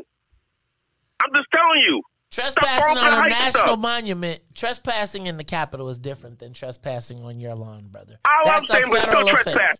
Wait. Trespassing is okay, Byron. You know Riis talk to your man, because Riis he don't see no difference between trespassing in the Capitol and stepping on your lawn. Byron, I can't fight you. I can't argue with you on that one. Riis, go ahead, cape for your man. No, definitely trespassing in the Capitol. That's a federal offense. Like, dog, they busted. Right. Okay. It's a federal offense, but and then you know what, Byron, man, listen, I don't care if they gave them white person 400 months, right? Okay, let them equal. They got to catch up to us. What you mean equal? Equal. But what about all of them in solitary confinement? Why can I have bail? Why can none of them have bail? What could none of those people who work in the Capitol who have bail? Because people who didn't touch anybody. Byron, because they were threats to national security. Yeah, Byron, it's kind of That's nonsense. That's nonsense. They broke they into the built Capitol. gallows on the lawn. They built the gallows on right.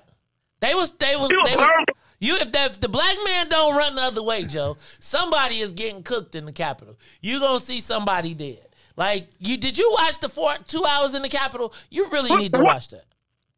I'm sorry. I did get it wrong. Maze. Yes. One more time. Insurrection is when you go into the Capitol with weapons and machetes and those kind of things to take over the government. They won't plan on taking over the government with no weapons. Ask Haiti how insurrection works in Haiti. Insurrection works in Haiti when they go and kill people, okay, to take over the government. That's the insurrection. They did. Stop. They were not trying to take over no damn government. I'm telling you. Did we watch the same videos? Byron watched it from Fox. Okay. Oh, he watched the Fox. Okay, he watched the Fox narrative. I get it. I'm just gonna tell you, man. You look. We almost lost Ruthie. I had to cut it off because Ruthie was going to be quiet for the next 2 hours. No, I just. She was. You saw her, right? I get what Byron is saying. Like in terms of.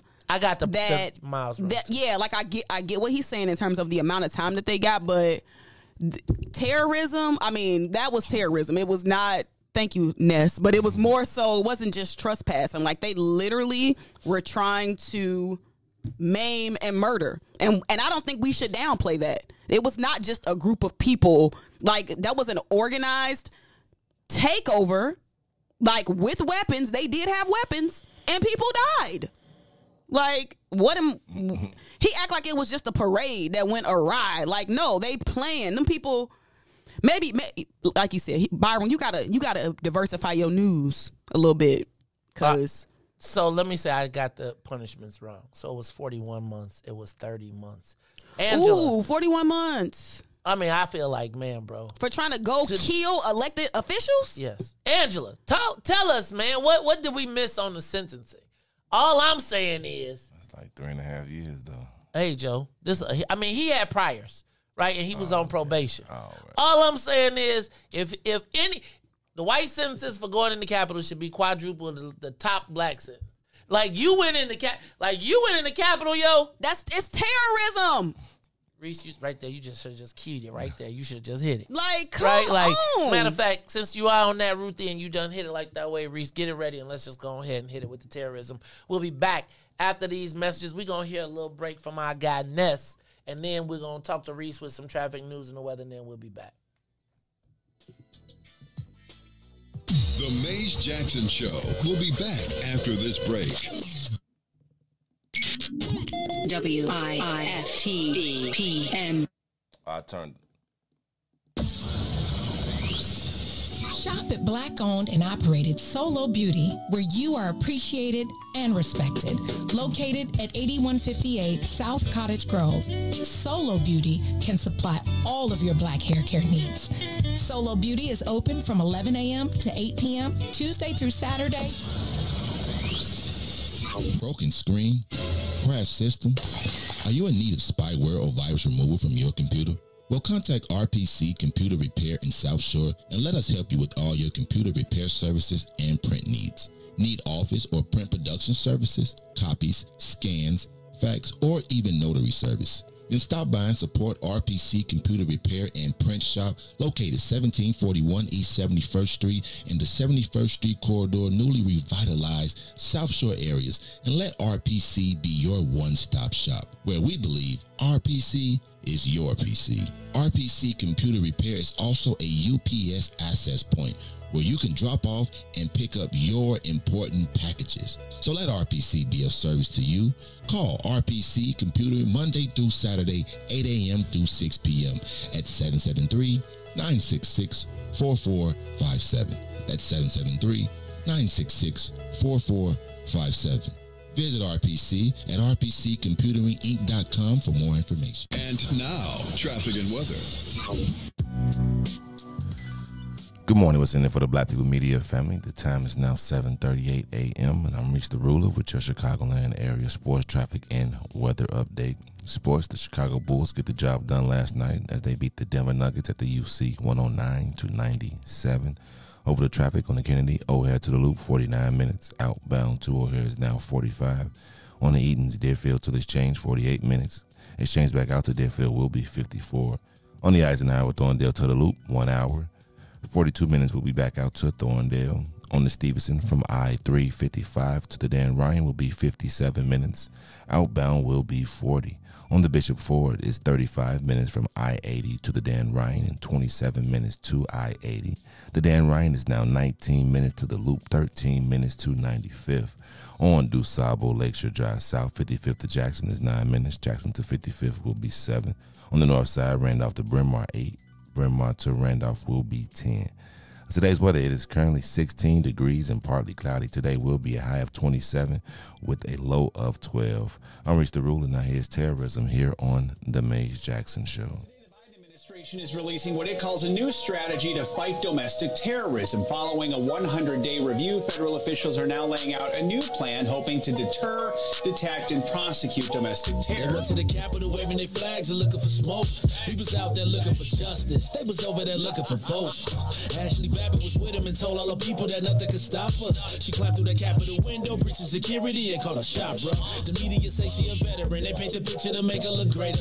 But she disrespected the same country that she served. That makes her a traitor. They was fighting police, resisting arrest. On God, I couldn't believe it. I guess blue lives only tend to really matter when it's convenient. Hey, these are the times we witness in history. All because they didn't get a victory. United States is so contradictory. We get equal rights, that's a mystery. Politicians, they more like magicians. You know they got tricks up their sleeve. We point out the flaws that's up in this country. You know they gonna tell us to leave. Somebody try to help me understand it. Always seems like a double standard. They be out here leaving us empty-handed. To certain rights we are not granted. The media is the culprit when it comes to the comparison. Cause when it comes to race, they always changing up the narrative. It's terrorism. They say you a patriot, call you a hero. I call it terrorism. And that's on the real. You know what we know, I say it's terrorism. They say you a patriot, call you a hero. I call it terrorism. And that's on the real. You know what we know, I say it's terrorism. They say you a patriot, call you a hero. I call it terrorism. And that's on the real. You know what we know, I say it's terrorism. They say you a patriot, call you a hero. I call it terrorism. We still out here trying to get our reparations, but the government pump faking out here hesitating. I'm out here trying to keep my peace, so I keep meditating. The media make us look bad, they taint our reputation. Look, it's so sad that COVID causing toe tags. You claim you so patriotic, but you ain't wearing no mask. You out here wilding with your MAGA flags and showing your ass. You wanna be part of some type of revolution so bad. Look, you talk revolution and constitutional rights, homie. I guess we forgot about back in the days when all of the business was whites only. Yeah. George Floyd got justice. Juneteenth got much respect. They made it a national holiday. Man, it's all good, but cut the check. They giving out all of these vaccines, putting it in you like caffeine. Was it all in the part of the plan? I bet money like DraftKings. It's land of the free, home of the brave. 1776, we wasn't free till 1865, so we wasn't part of that shit. And that there's terrorism.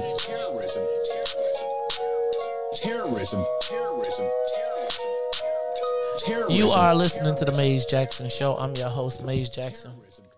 Ruthie Moore in the building. Riis in the building.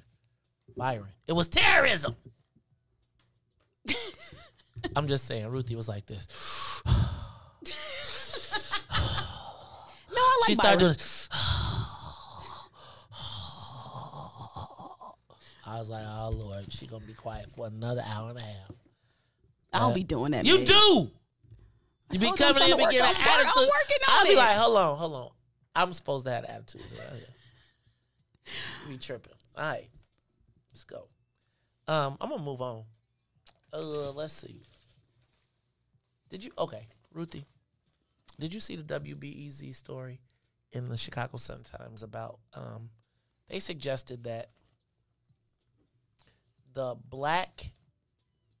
that racism played a role in the distribution of the vaccine in the city of Chicago.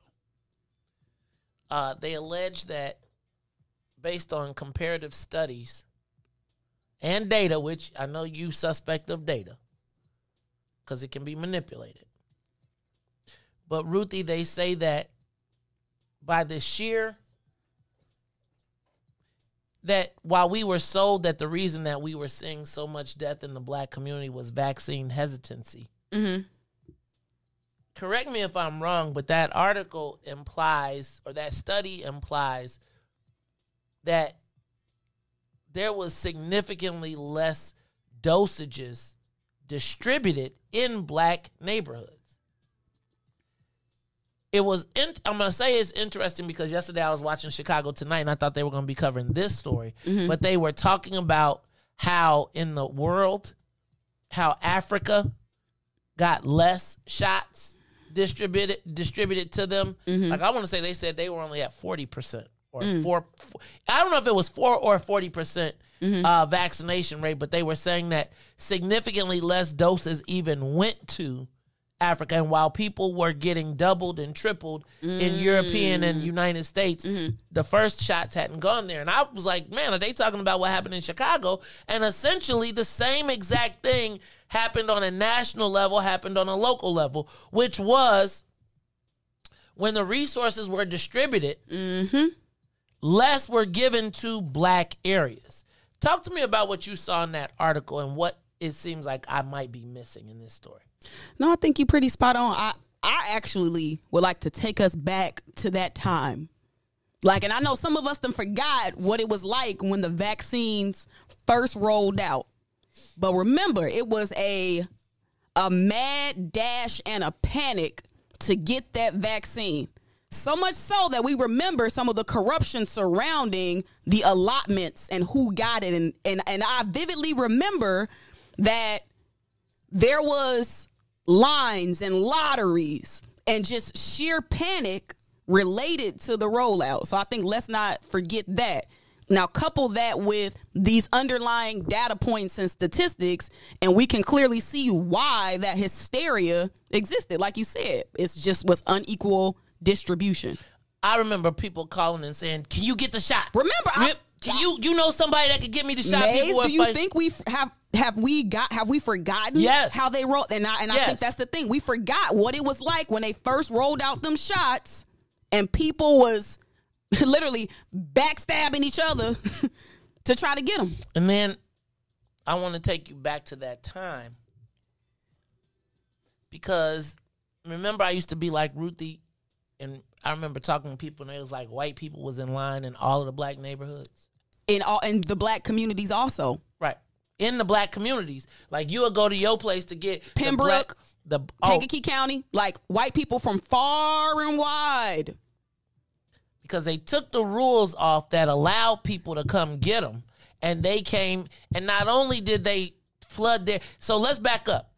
There were Audrey nailed it down. There were 24 communities that were eligible initially. They only gave it to 15, and of the 15, it was none of the high-risk black communities. Now, this is your mayor. This is Dr. Allison Arwady, who is now, this is, right, so imagine when they're telling us it's these 5 zip codes. It's these 5 zip codes that are causing us to not do, well, how about you're not serving those 5 zip codes? Nobody says that if they're giving 500,000 shots on the north side and only 75,000 to be distributed on the south side, how does that work? Riis, look in there and see if you got remdesivir, right? Look in Sonia's folder. She got a bunch of clips. It might be called remdesivir. It might be called Tim Egan, Chicago Tonight. But do you remember when he came on the news, the white guy came on Chicago Tonight and was like, look, we're fighting. I'm at Roseland Hospital. We're fighting to get shots. We're fighting to get all of these resources. And they never came. Remember, he was like, we're talking about medical marijuana and all of this stuff. And it might be Roseland Hospital, remdesivir, White Shadow. Remember, and he just kept going on. It was like a 2-minute diatribe. Yep. By being on Chicago Tonight. Ruthie, I want to go back to that. Then, so, first of all, do you think that that was intentional? Like, yes. How does that decision get made? How can you? I think the thing we have to remember is the panic and the hysteria surrounding the life and death nature of how that was presented to us. So it showed me that in life and death situations, black life don't matter. It showed me that elected officials and politicians gonna look out for their people when it come down to life and death situations. And that is because I recall and I remember the feelings of the energy surrounding the life and death and nature of how that was presented to us. And the key word is how it was presented to us, that this is a life and death thing. So now we hear that it's a life and death thing presented to us. And then we come to find out that, so now I got to ask the question, if it's life and death, who got to plan who lived and who died? So now you got to ask yourself, who decided which communities were going to get what allotments and based on what? Was it based on your population? Why was there a dearth of shots? Why was there less shots going to the neighborhoods that we were finding that were more high at risk? Now let me, because I gotta ask you, is it possible that in today's times that someone could actually make the decision that the black community should get less of a life-saving vaccine? And who makes that decision? And based on what metrics? And now here's the other thing.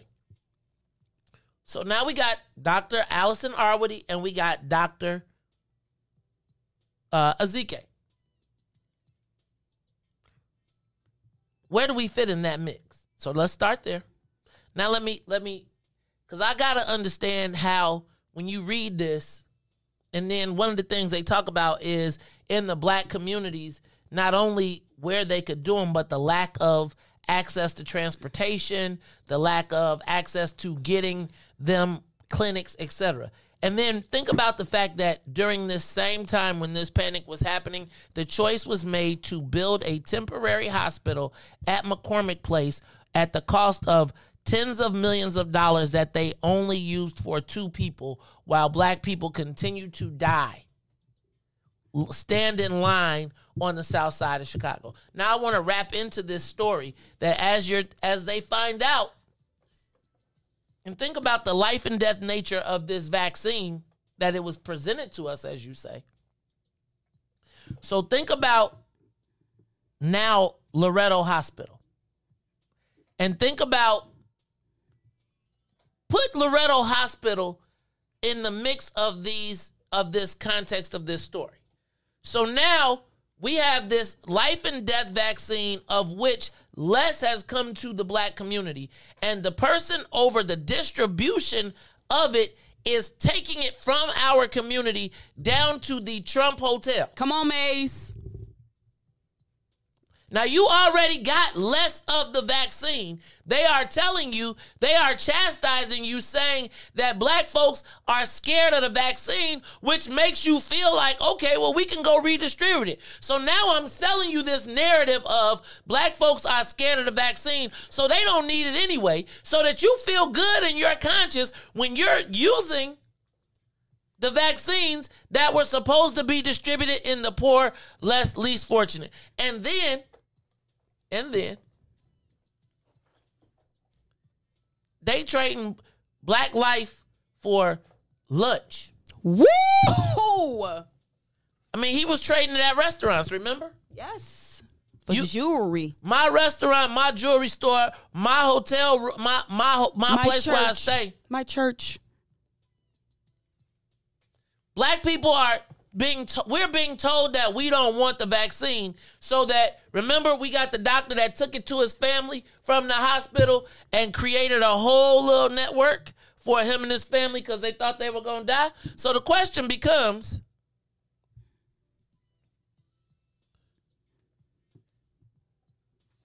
think about this. They built a hospital, a temporary hospital, for tens of millions of dollars and had to disassemble it for tens of millions of dollars, even as they tell us in this article about the fact that there was lack of access for black people to even have the places to go to get the shot. So now you build it as far away from the people as to make it as convenient for the white folks who don't need it because you done been taking their shots from our neighborhoods, shipping them up north. Or not even taking them from our neighborhoods, not even allocating them. Mm-hmm. Now, let me give you another one. Remember when the sister came up and she came on the show? And remember they had closed Westlake Hospital out in the western suburbs. I think it was in Melrose Park. It was shut down. They put tens of millions of dollars to reopen that hospital. This is a black woman in charge of it, who is billed as a hero. So even as our people are dying, we're sending resources away from them. I don't know how that happens, don't make that face. I just think that the context of this is so important. And the context is the backdrop of this is either life or death, because that is how it was presented to us. Now, if you think about this story in the context of now, you can get a vaccine pretty much on any corner. They just give it. You can just, right, they got shit. I mean, you can just go to the grocery store and get a vaccine. But remember, during this time, it wasn't like that. You had people's grandmas that couldn't even get the vaccine. You had first responders that couldn't even get the vaccine. So I'm not shocked by any of this. Wait, you're not? Ruthie, I think it's kind of crazy. I'm not shocked. I'm not shocked. I think it's kind of crazy. Because I remember the time when people was knocking down doors trying to get the jab. And it was not easy to get. You had people creating apps trying to cheat algorithms to sign up to get this stuff. But again, I think you posed some really good questions. Like, who is in charge? Who is in charge of this? Who authorized this way? You know what my favorite word is? Who the gatekeepers is? Who the gatekeepers is? Well, okay. So you got Arwady. For some reason, I don't know if I would consider her to be a gatekeeper. Because sometimes I think when you become a figurehead, like, you just sometimes probably be reading your papers. That I agree with, but I am gonna say that you wear the jacket. So the only other gatekeeper, the only other people that I gotta say that if you're the Department of Public Health, somebody has got to be saying, what's our plan? Like, somebody has to review the final plan, Ruthie. But you know what? I think more than anything, this from a national public health, a global public health perspective, like, there were a lot of, and still are a lot of unknowns with this. But I think that the thing that this has really shown me is that when it come down to it, you got to take care of your own. And we can't be relying on these systems to really look out for us. But Ruthie, it just reinforced it for me. Think about this, though. The head of the Department of Public Health is black. So is we got a lot of black people in places. Right, but this was life and death. I agree. I mean, I feel like... I agree with you, Maze. If we can't even get it in... But again... I mean, you got to think. Like, in the midst... Think about the gravity of this. Somebody told me that hell is a little different, has a different concept of hell. Not where it's burning, fire, blah, blah, blah, blah, blah. Mm-hmm. But it's that whatever you need, you can see, and it's within your reach, but you can never get it. Called the glass ceiling. But when your life is involved, right? Like, so my mom says, like, if you are a cigarette smoker and you die and go to hell, there'll be a pack of cigarettes that you can, it'll be right within your reach, but you'll never be able to get it. For black people, we could watch the hospitals being built. Think about it. We could see McCormick Place. They built it where we used to be, but just far enough to make it difficult for you to get there, because it ain't that much public transportation to get there. So they build a empty house. Imagine you are dying of thirst, and they build a water fountain and pour the water out in front of you and be like, we're not going to drink it, but you ain't getting it. That's what happened when they built that McCormick Place Hospital. When they went and built I got you, Riis. And when they went and built, Ruthie, they rebuilt Westlake Hospital, which is western suburbs, while they was robbing Loretto and rebuilding. Nobody sent extra resources to the black safety social net hospitals, social service hospitals. Matter of fact, remember, if you listen, Tim said they got cut. They had 15 communities that were set to make it to the super program, where they double down on your COVID response. None of the black communities with the highest levels of COVID death even qualified. That's intentional. No, it really. It's intentional.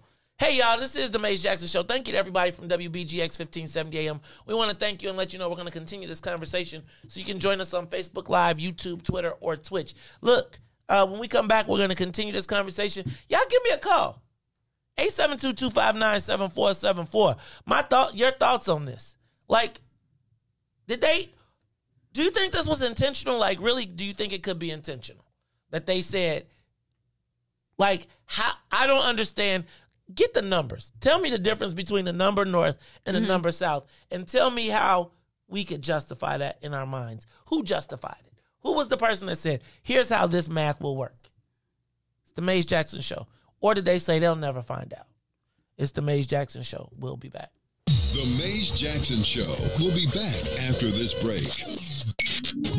WIIFTBPN. What's up, everybody? It's the green side of things. This your man Sadiq and Cassiopeia, and we need you to like, comment, and share. We need you to do it right now and join us at our new day and time, Wednesdays from 1 to 3 p.m. on What's in It for the Black People Media. Introducing your trusted source for high-quality black emojis, better known as Blackmoji. We believe black is beautiful, and that beauty should be reflected in the digital market. Now there is an app that does just that, starting with Black Greek letter organizations. Blackmoji D9 offers more than an emoji app. It is a cultural experience of black excellence. Download the app in the Apple or Google Play Store to access a specially curated catalog of emojis representing the Divine Nine. Use the emojis to celebrate Black Greek events, acknowledge current events, support social causes, and learn about esteemed Black Greek members who blaze the trail of Black history. A portion of every subscription goes toward a scholarship fund specifically for members of Black Greek letter organizations to help keep the legacy alive. Download the Blackmoji app today. Where my steppers at?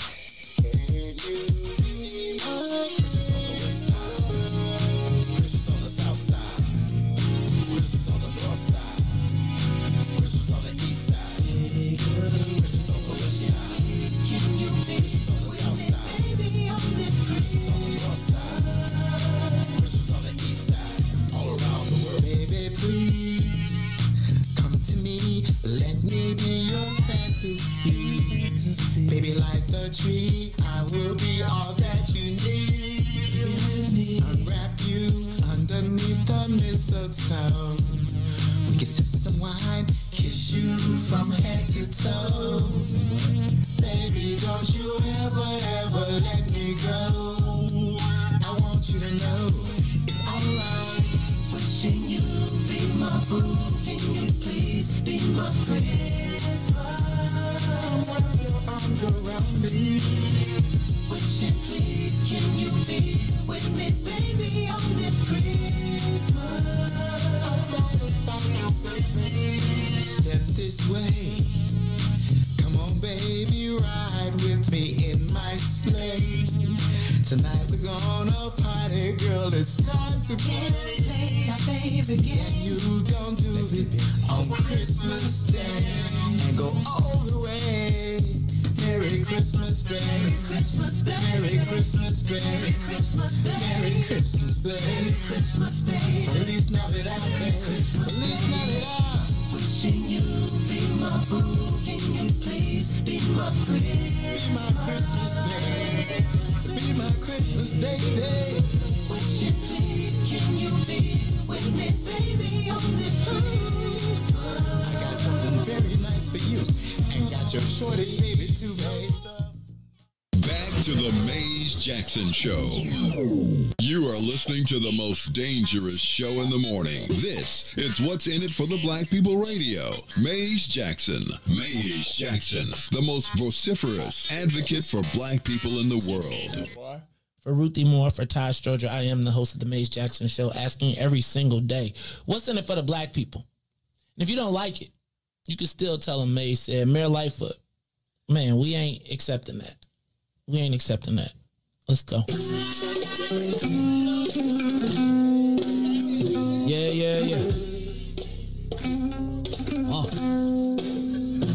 Let's get down to business and go ahead and address the facts, man. Lightfoot seems more lesbian than black. Rahm Emanuel's another case. He was just as tired. 50 closed schools left much to be desired. Police had Anjanette naked on that body cam. They suppressed the footage so it couldn't touch a lot of hands. Reminds me of that 16 shots in that cover-up. Both of them similar, so I went and dug it up. George Floyd killed, a lot of riots happened in the town. Southside burned and they wouldn't let them bridges down. Grandmother sick, need a prescription and plus a couple groceries. You gon' have to travel just to get it now. COVID-19 out here shutting all the business down. Not enough SBA loans to even give around. So many failed businesses that you could put them in the pile. If you don't survive the pandemic, it's gonna sit you down. We sing, dance, play ball, entertain, and crack jokes. Government infested black neighborhoods with crack smoke. System that milked us so bad we got lactose. Still trying to find out what's in it for us black folks. We sing, dance, play ball, entertain, and crack jokes. Government infested black neighborhoods with crack smoke. System that milked us so bad we got lactose. Still trying to find out what's in it for us black folks. Shout out to Willie Wilson, hope one day you get to send it. We need some different players in the game to handle business. Too many shady characters like Madigan and Blago. But when you really break it down, it's typical Chicago. City full of gangsters, it's what the land was built on. Same streets with hood legends, DNA get spilled on. Carjackers out here lurking, trying to get they steal on. Looking for a block to put them Hellcat wheels on. Let us give bogus appraisals a red line. Car crackers out here getting minimal fair time. And I'm concealed carry, I stay with the pipe. But Illinois gun laws giving minimal rights. Stay up on the swivel, make sure I'm moving tight. Check all of my mirrors when I pull up to the light. Pick my homie up from out of town, man, he caught a flight. He was hella nervous, told him, shorty, this a way of life. We sing, dance, play ball, entertain, and crack jokes. Government infested black neighborhoods with crack smoke. System that milked us so bad we got lactose. Still trying to find out what's in it for us black folks. We sing, dance, play ball, entertain, and crack jokes. Government infested black neighborhoods with crack smoke. System that milked us so bad we got lactose. Still trying to find out what's in it for us black folks.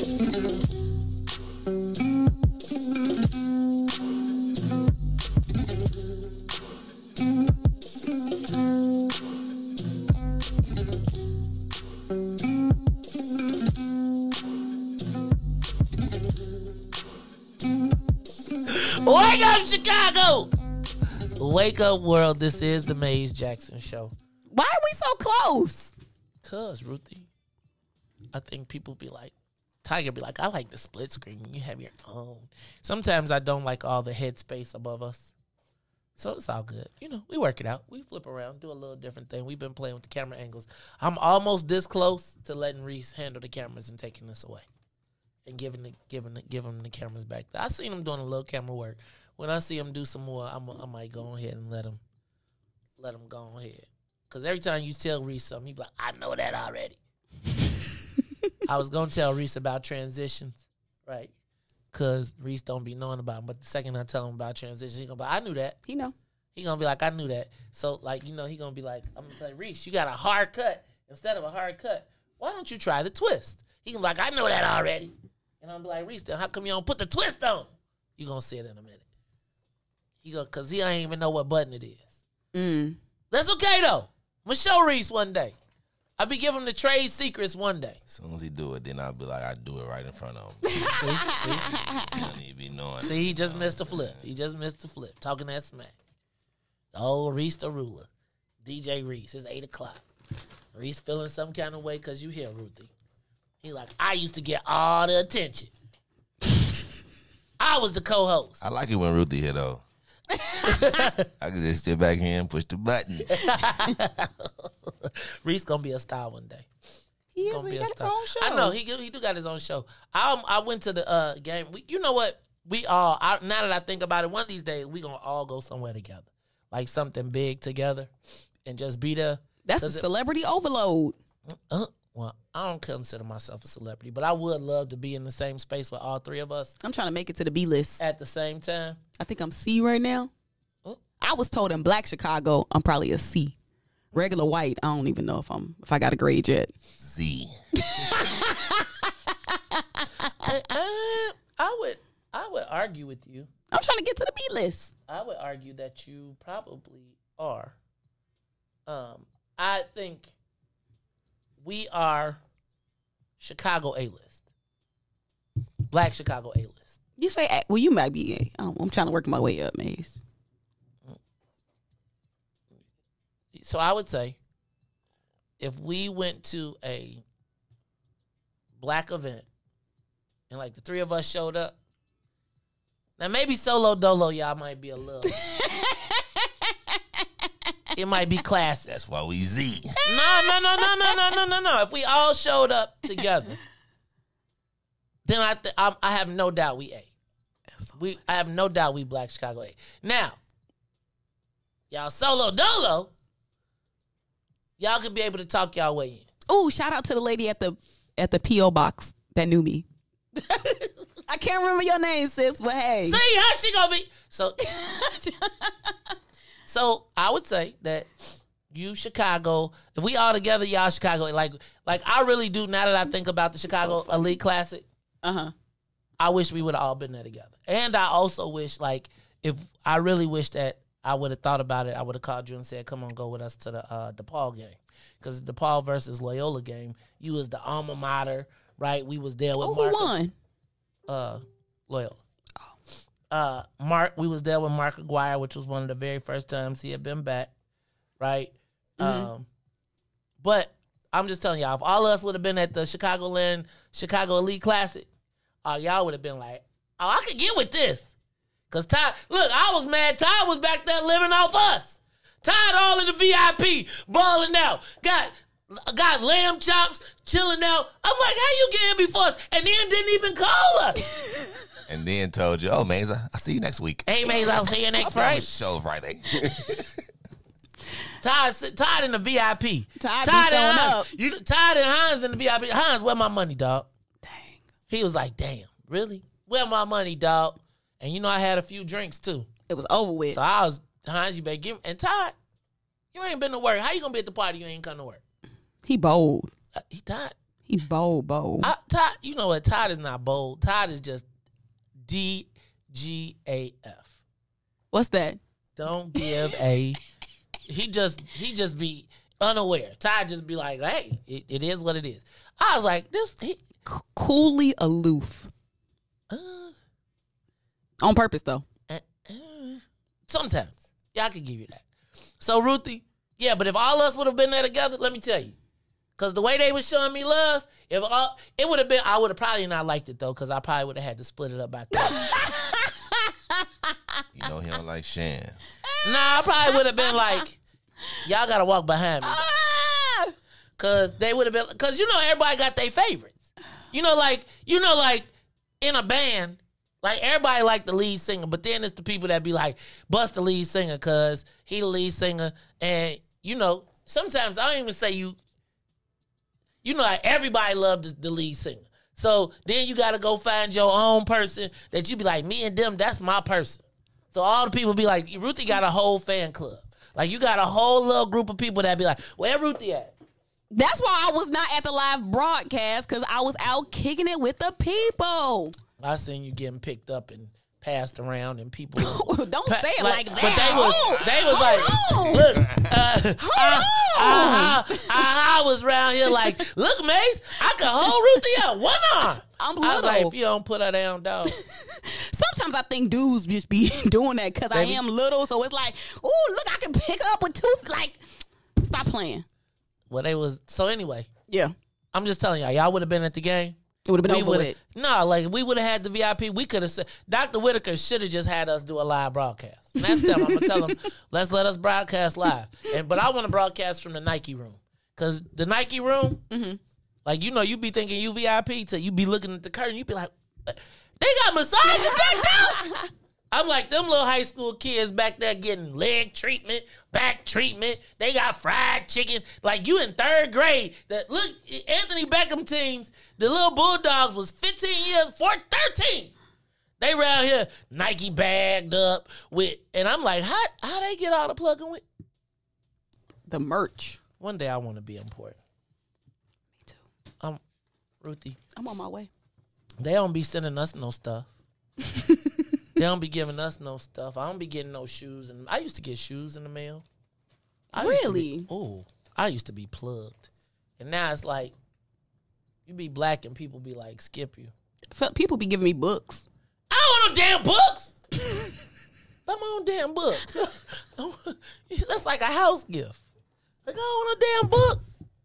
Shout out to New Era Chicago. They did give me my Marcus Garvey book, though. Ooh. But I don't want no damn book. You know, that's like opening up a Christmas present, you got draws. I don't want no damn book. That's practical. I like practical gifts, Maze. No. Sorry. The worst thing in the world to open up your gift and it be socks and drawers. No, that's Unless practical. Okay. Do practical the last 2 weeks before Christmas. Just stay stocked, right? I'll be like, yo, but nah, I don't want no socks and drawers. All right. What was we talking about? Dang, Ruthie. I forgot what we was talking about. Oh, was we talking about the Oh, I do want to know. Do y'all think that they did that on purpose though? Do you think that they literally distributed the shots in like Ruthie, what was the number?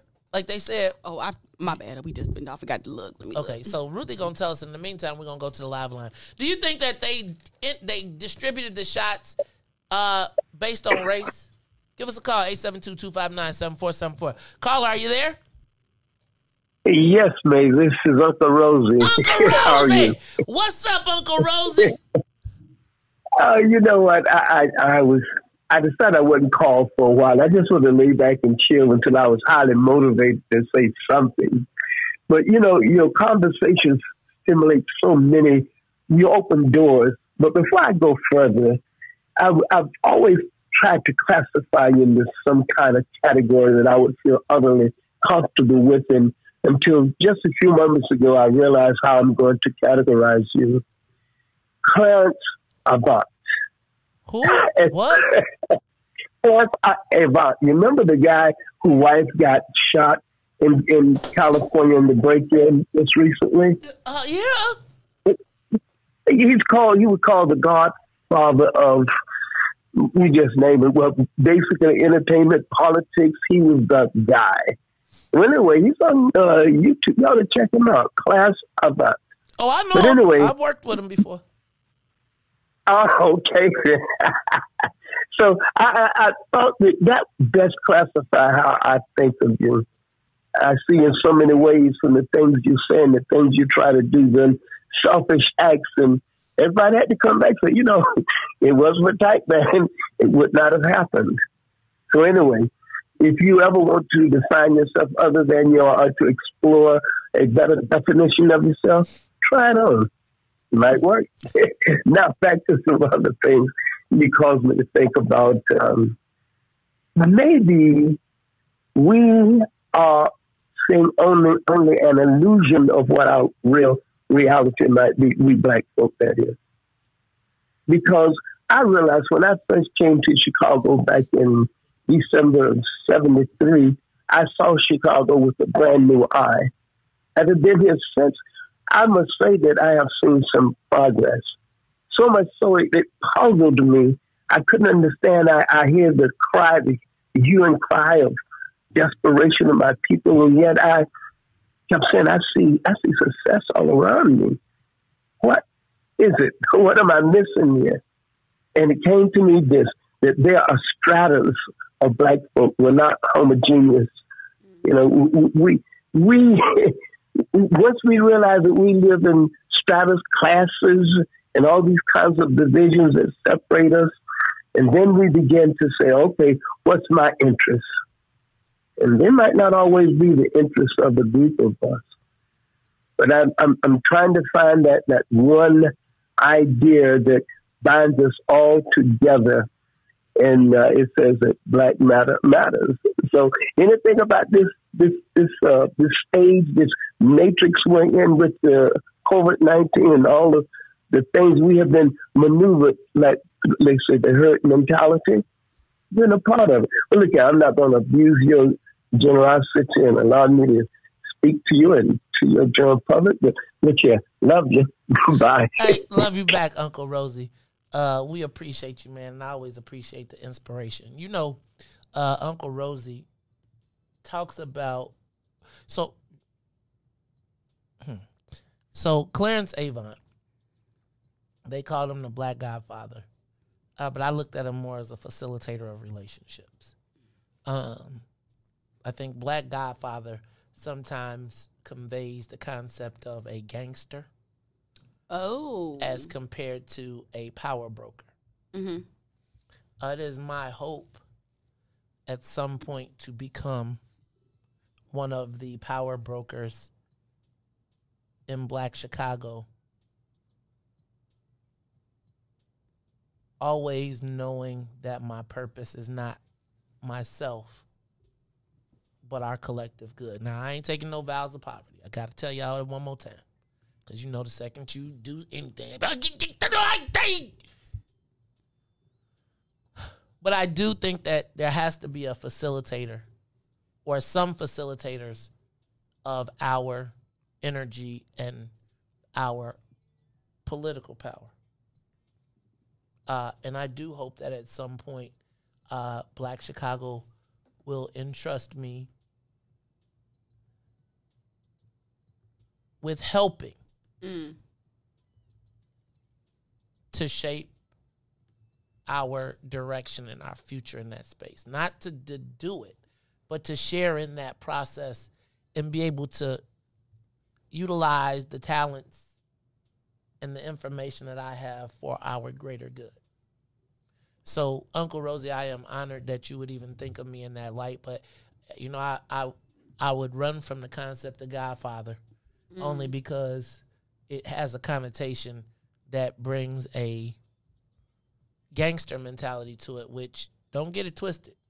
I do think that we need to have a gangster mentality, but not the gangster that you think of from TV, but the unfoldable, unwilling to compromise for our best interests and have the ability to enforce it. So that's what we're looking for. Hey, we got more callers. I just want to know, though, do you think that there's a plot? Why are you looking like that? What? Because I just... Good morning, man. Oh! Hold on, Big James, hold on 1 second. Pause on 1 second. Go ahead. What you gonna say? No, I was just going to say that I just did a little bit more research, right? Scratch the surface a little bit. And just so y'all know that the Pritzker School of Medicine student, and this was from the part of the Pritzker Summer Research Program, is what unearthed it. So it's just quite interesting when you scratch the surface of who is behind this research. Like, remember, research is all... We ain't got to get too into it. Let's go ahead. But it's interesting because it's quite interesting how this works, right? Very much so. And it seemed like it was very focused on the city, not the state. Hey, James Big Slim Davis, what's up, dog? What's going on, man? What up, brother? Hey, I've been holding on. I've been wanting to comment on Byron since he got off the phone, man. Come on. You got it. That brother, man, let me tell you something. The government speaks out mentalities like himself. That brother will infiltrate a movement in a minute. Just believe me. He needs to turn Fox channel, whatever concerning the channel he needs to just give himself a break. Second thing, you say, Mace, I hear you say, and that brother characterized you as the godfather of we talking about the brother that got killed, the wife that got killed, and I'm glad you clarified your character when it comes to that, because I always see you as the Minister Farrakhan of political radio. I tell you that all the time, not because you are on a level of Minister Farrakhan, it's because of your truth and your uncompromised truth that you're willing to sacrifice for our people. That's why I call you what I call you. Second, you say all the time that you would never take a vow of poverty, and you shouldn't. But I want to ask you a question. Are you still there, May? I'm here. Okay, I want to ask you a question. Just yes or no. Would you compromise your truth for financial gain? No. Would you compromise black people for financial gain? No. That's why I call you what I call you, brother. Have a good day, man. Well, damn. Thank you. He said one question, but he asked. Right, he said, and then he did it. Why my headphones sound crazy again? Did something just happen to me? What happened? I just lost my little. I got a little wire. That was a good call. Thank you, James Big Slim Davis. I appreciate you, man. I'm good. All right, that was a good call. Hey, man, y'all sometimes. I told you, Ruthie, this weekend I was Sunday I was gonna wake up and write a post about the one goofball that blew me this weekend. But then it was all the love that I got from the people that I was like, why would I ruin all of the love that I got? I know that's right. For this goofball. Too blessed to be stressed. But then, God be working on me because I still, I'm a little petty still. So I be wanting to. What they say, he brought you through, but he ain't brought you out. Yeah. That's how you got to look at it. Yes. We all just works in progress. Got over. Sorry. I trust the Maze Jackson Show.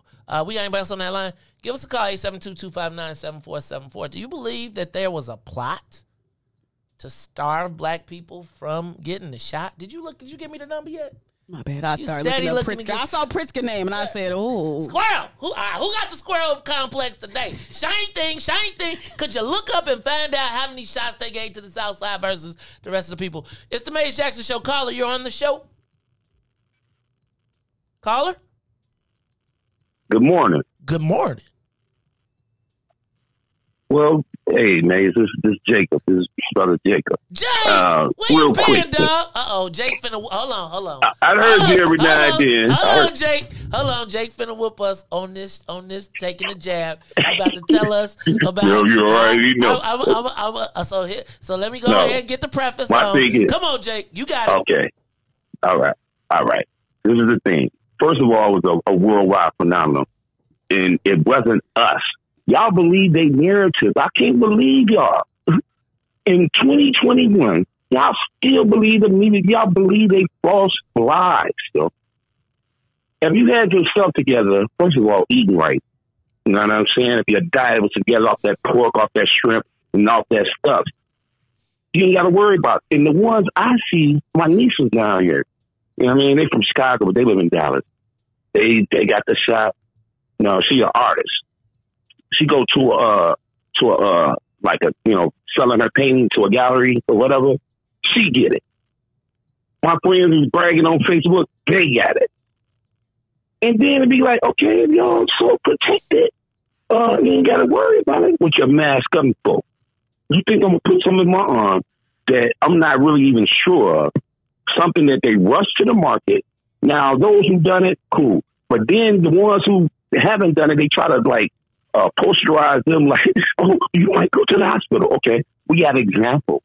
They quarantine Russell Westbrook, basketball players. They didn't go to the hospital. They had the virus. They never went to the hospital. They'd be lying. And we eat up everything. We eat up everything in this day, or from day one that they told us, even Christmas.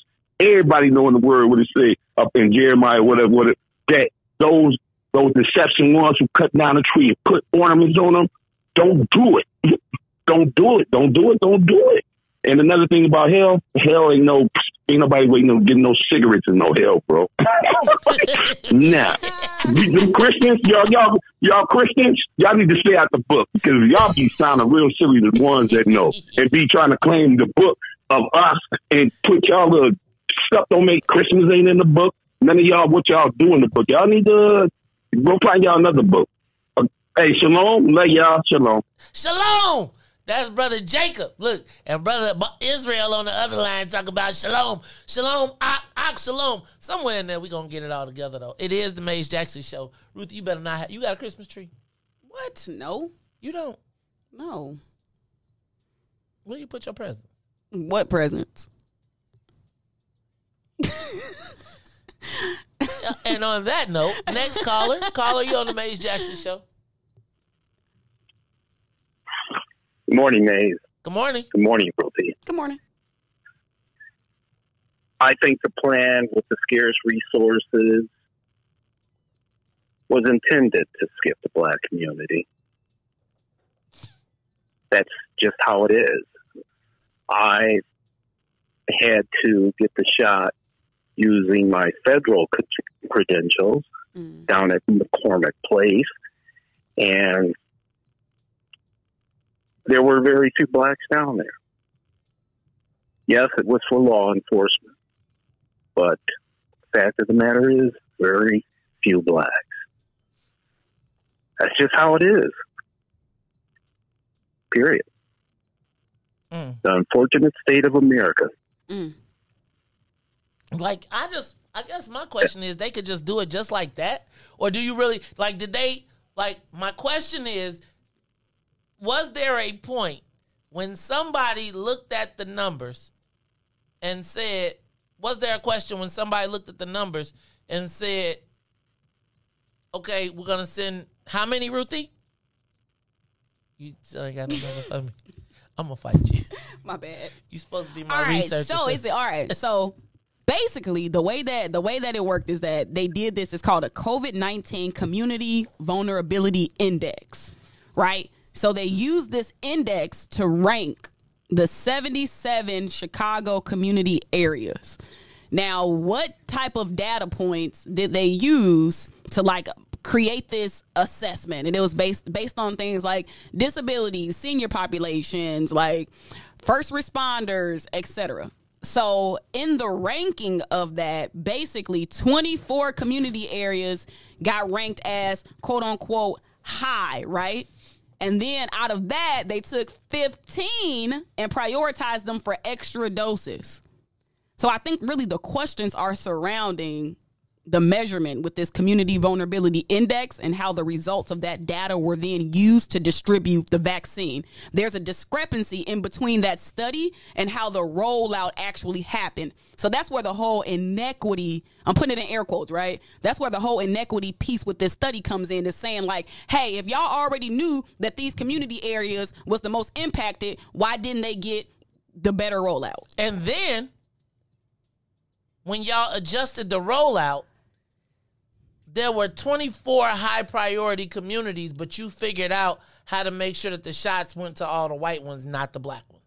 Also pushing the narrative, which I'm saying is not wholly unfactual, related to vaccine hesitancy. Right. So you got to understand that they sold us on the fact that the reason that the black communities were under vaccinated was because we weren't going to get the vaccine, when the fact of the matter was there wasn't as much vaccine available in the black community. So instead of saying, oh, they don't want to take it, and I'm not going to say that there was no vaccine hesitancy, but I don't think it was any more abnormal than the hesitancy that you saw around the city, right? There's pockets of people who are just like, no, ain't. But I didn't really know very many black people besides like Sharon Ugochi and a couple other people who were like, no. You couldn't get it. That man just said he had to use his federal credential. We have to remember the context, because right now, literally, you could walk outside and just get a jab. But before, you literally had to jump through hoops, lie, cheat, and steal, or use your personal connections when it was life or death and only this many shots gonna be rolled out. Like, people were like, literally, like... Can you help me get my grandma? Can you help me? Remember, they was going to this. Remember, people would be up every day, all day, trying to find a place to go. Now, imagine if in the city of Chicago, in Roseland, that number runs out by 9 o'clock in the morning. But in Barrington, that number for the day doesn't run out until 4 p.m. Because they got more. Now, if you can leave out south and drive to Barrington, you can get one. But who leaving out south to drive to Barrington? That, my friends, is institutional racism. And there's nobody to talk about it. Like, who puts this in front of the mayor? Like, how do you answer this question? J.B. Pritzker. Ooh. I mean, must be nice to have a whole research institution with your name on it. In law school. Must be real super nice to control the narrative in that way, because remember, this this funding is all connected. This is wild.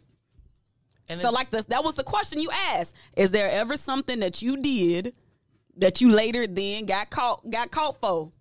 So, city of Chicago with this unequitable vaccine distribution during the height of the pandemic, y'all got caught. So what y'all gonna say? What's the consequences? Look, y'all, it's the Maze Jackson Show. We're going to take a quick break. We come back. Ain't no consequence. Like, I guess my question is, who's going to get held responsible? Well, I guess that is consequences. Is it consequences and repercussions? It's the Maze Jackson Show. We'll talk about it when we come back. The Maze Jackson Show will be back after this break. WIIFTBPM.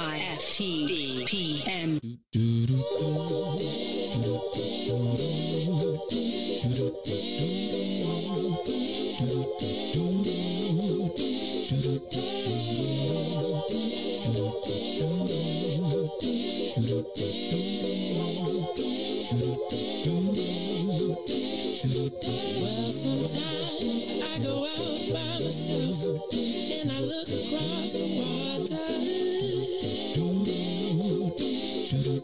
and I think of all the things what you're doing, and in my head I paint a picture. Since I've come home, well, my body's been a mess, and I miss your ginger hair and the way you like to dress. But won't you come on over? Stop making a fool out of me. Why don't you come on over,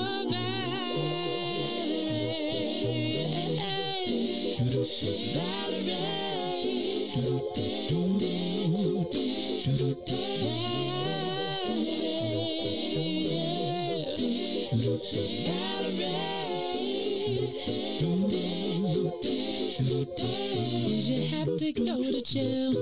Put your house on up for sale? Did you get a good lawyer?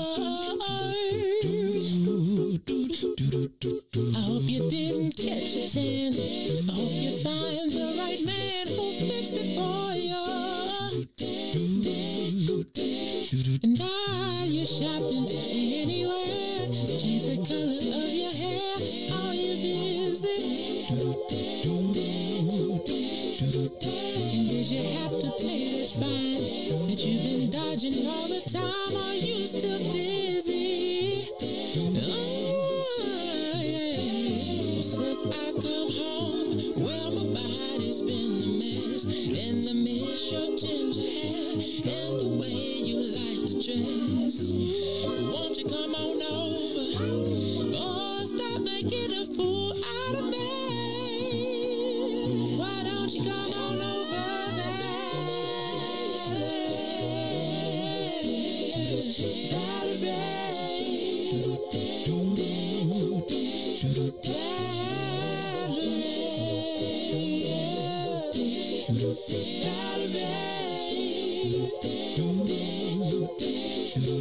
Well, sometimes I go out by myself and I look across the water and I think of all the things what you're doing. In my head I paint a picture. Since I've come home, well, my body's been a mess, and I miss your ginger hair and the way you like to dress.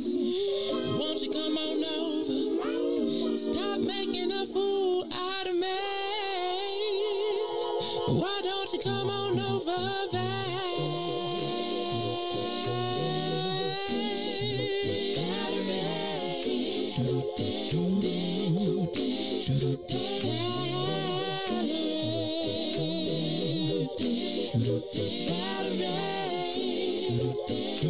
Why don't you come on over,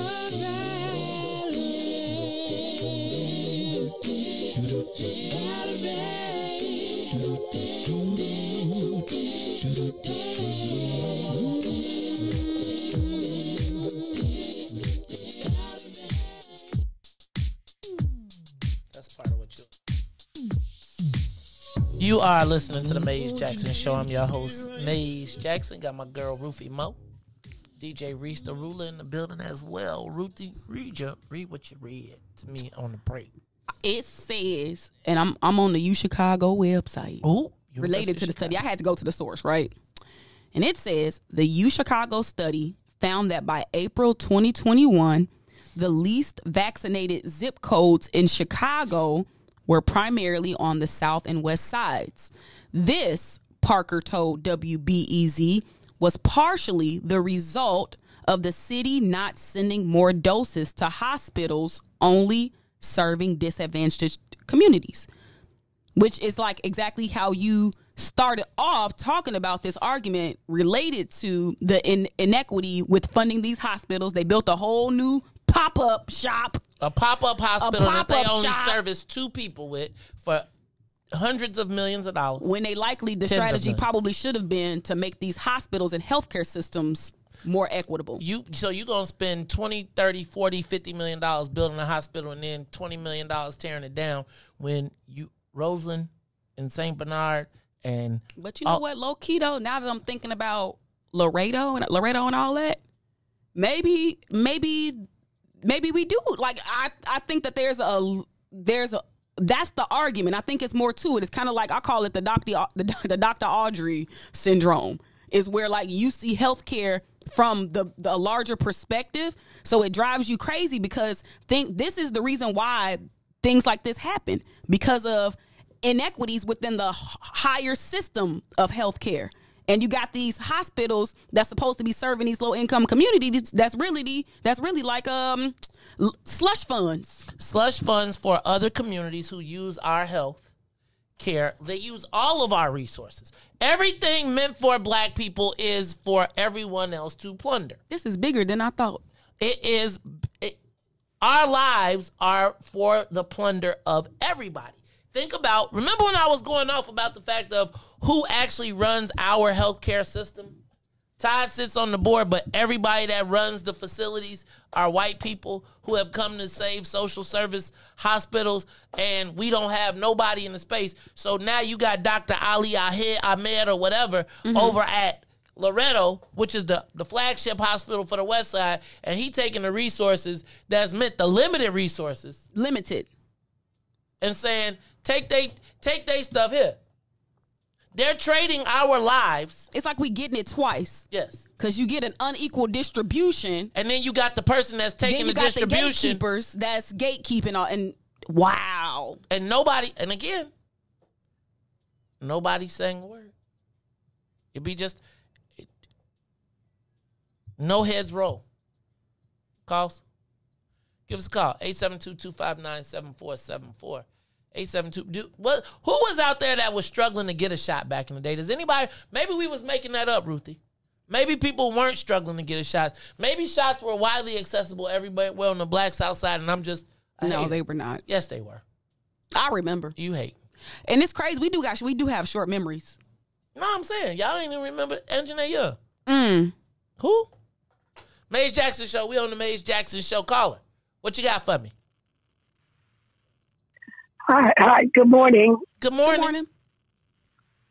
This is Katie. How are you? Hey, Katie, all the way from Ashburn. Was they taking care of y'all with the shots over there? No. It was a hustle trying to get a shot. I had to go to Walgreens all the way up 87th and Stony Island because they ran out of the Moderna. And my neighbor, who is a retired school teacher, she discovered early on that there was a maldistribution of the shots. So she emailed and called all the political representatives. I mean, she cursed out what's her name of Cook County. She called the governor's office. She called everybody she could and emailed them and said that this is not right what you all are doing. So, but she's the only one that did it that I knew of at that time. But like you said, this is another form of institutional racism, and we just got to be very mindful of what's going on out here. But we got you, Maze, to open up our eyes a little bit. Oh, well, thank you. I appreciate that, Katie. But I feel like sometimes when you start talking about this stuff, when you try to tell people that racism exists, they will play you like you are straight crazy. It's called gaslighting. Like, what do you mean? How could you believe? Is that what it's called? Yes. Gaslighting. Like, how does this happen? Like, so who is the person? It's like, don't pee on me and tell me it's raining. Could you use different ones? What's another one that's equivalent to that? I don't know, but not that one. That's just like, ooh, who mopping? Ugh. You know, you gotta throw them clothes away forever. Ooh. Pew. What? Yes, forever. Burn them. Ooh. Anyway, so I guess my question is, who's on the defense? Who's looking out for us in these cases? Obviously, when it comes down to life or death, nobody. We got to save ourselves. That's why I ain't even surprised by this. But I do just want to keep reminding people to remember what it was like. Do you remember? When they wasn't giving out no shots. When we fell in love. Like, but just remember that. And innocent. Because if you read this from this perspective of now, you'll be like, it's not really a big deal. But I'm telling y'all, remember the hysteria surrounding the life and death nature of this. And think if our Black lives matter.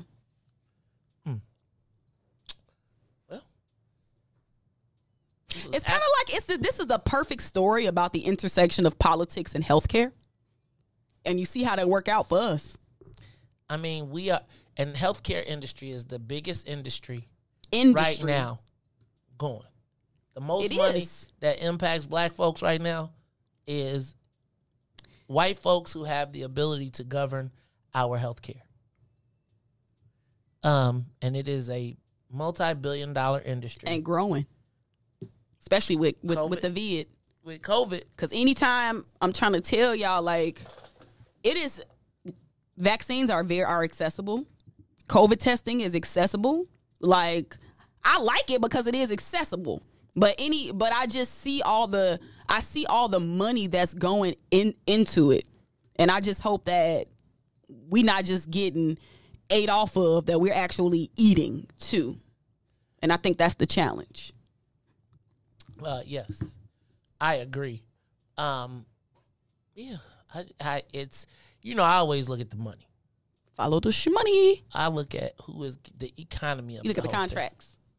I've started to do that. Sometimes it drives me crazy though, Megs, because it just sends me down these wormholes, and it makes me sometimes very distrusting once I follow the money trail.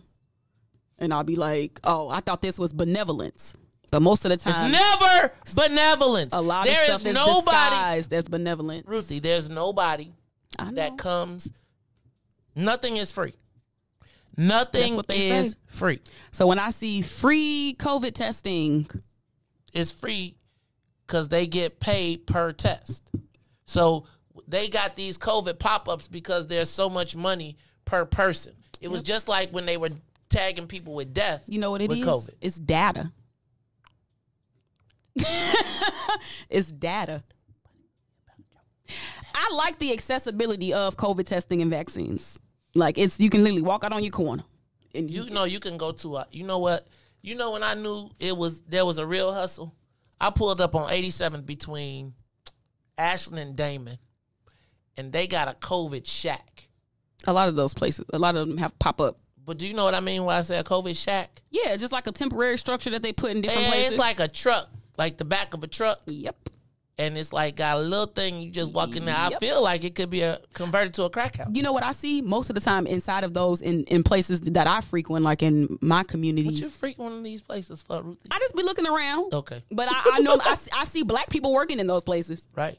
So part of me is like, okay, they working, but I don't know how much they actually getting paid. Because every time I look at the doctors' names and stuff on the test, what the doctor name be? It be something Asian. They got 16. Like something Indian. And they do not have a lot of vowels. And they are the ones that really own these companies. So really the move is to start you a COVID testing business and get government subsidies. I mean, think about it. That's the hustle right now. Have you seen all of these new pop up? And then they got the ones. Hustle. They got in the hood, they got shacks. In the downtown area. What theirs look like? They like whole office buildings. It's like walking into a doctor's office where you get the whole treatment. No, that's interesting. It's really crazy that I almost feel like it's almost unsanitary. Some of the places that I see you can get a COVID shot. Like that, like when you pull up on that thing on 87th Street, it's literally like you know, like the trucks. You know how the trucks, like when you go to the stockyards and they come from the shipping containers. Yep. It's a half a shipping container. Yep. And it's got a wood floor. Yep. And it's got an HVAC system. And it's like, sit yourself in this one chair and all the diseases and everything else going in that same hole. Meanwhile, if you drive down on Halsted, between Halsted and Des Plaines, these white boys are opening, white guys. These other guys are opening up they're taking over like these empty office spaces where the vacancies are and putting in. And so now you're a landlord, you need to fill the space. So you take this little this pop-up medical clinic because you can't go on a flight without taking a test. Right? So it's like it's convenient for the white folks. The emerging industries. But you know what's interesting? Last thing I see, shaking your paper, how sometimes emerging industries like this one are, and I think I'm using this word right, undergirded by the government.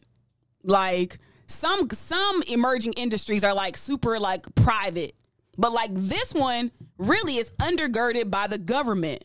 So it's kind of, I ain't gonna say it's like free money, but right now the pandemic businesses are undergirded by the government. And so if you are a budding entrepreneur, really now is a good time if you ain't got a lot of, you know what I'm saying, capital and stuff. Like I ain't gonna say they giving out money to related to the pandemic, but if you need your business undergirded by the government, it might be a good time to start you one. But don't get stuck on it because they're gonna cut it off. Don't get stuck. You got to use it to branch off into something else. There it is. All right, y'all, it's the Maze Jackson Show. Who need a jab? Reese, you still got anybody on that line? Okay, callers, you're on the Maze Jackson Show. What's your thoughts? Caller? Yeah, shalom, my brother. What up, Israel? Shalom. How you feeling? Shalom, Ak. Man, shalom, Ak. Peace. Brother, I'm glad you and Dorothy giving Jacob time to talk. If Brother Jacob listening, stop trying to get him T-bone, man. You got to get him Infamil first, man. You trying to push y'all down, eat meat. Y'all got to drink some milk first. But, shalom. Look, Jake, man, read Deuteronomy. Yeah. He don't even cut it up in small pieces, so you just jam it down your throat, man. You gotta be nice.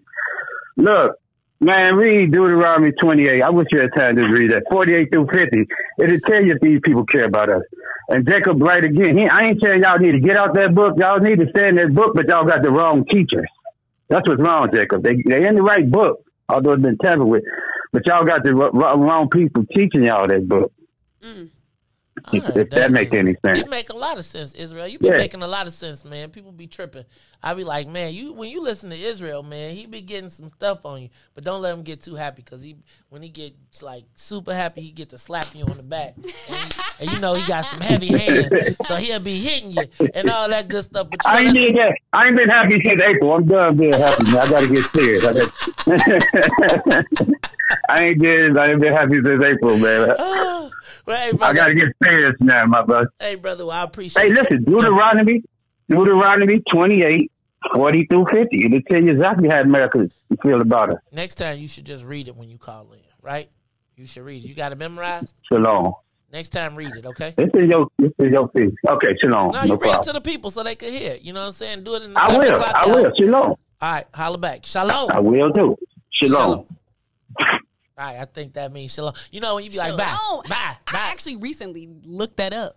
It'd be funny when I say shalom. I'm on a little quest right now, but something I learned is that's just like, it means peace. And it just means different.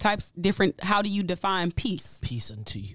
Like, how do you define it? Peace in wartime? Like, what's peace? Is it like harmony amongst your people? So I think shalom is just trying to identify what peace means to you. I'm seeking that level of enlightenment, and I'm going to find it. It's something to black people being the real, you know what?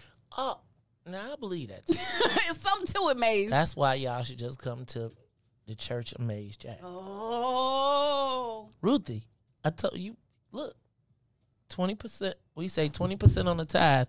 Now, if you got some issues, the minister say you pay 30 to 40, he can get you to the front of the line. 50, no line, no wait. regardless of what's on, they could clean your credit up with the Lord. But we need 50% of your tithe. We need 50 to clean. Like if you got bad credit with the Lord, come to the church of Whiftable. And at 50%, at a 50% tithe rate, you do credit repair or something?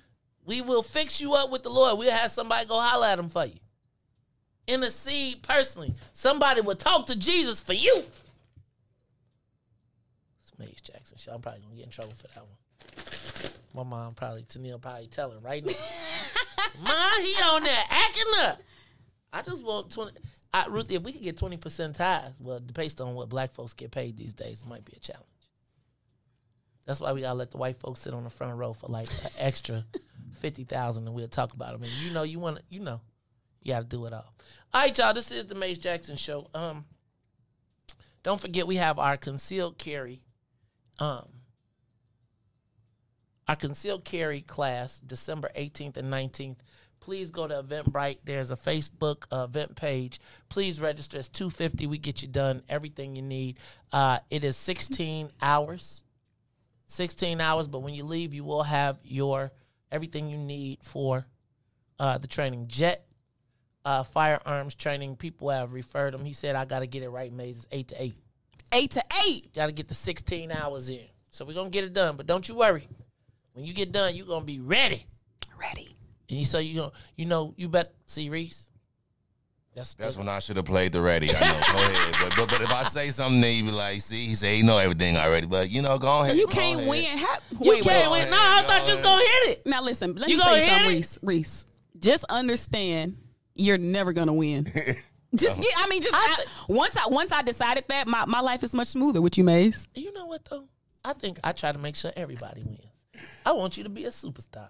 I want you to be famous. I want the best for all y'all. We know you do. I do. I want y'all. One day I want y'all to call me up and say, Maze, we got this. You straight. And I want to be like, all right.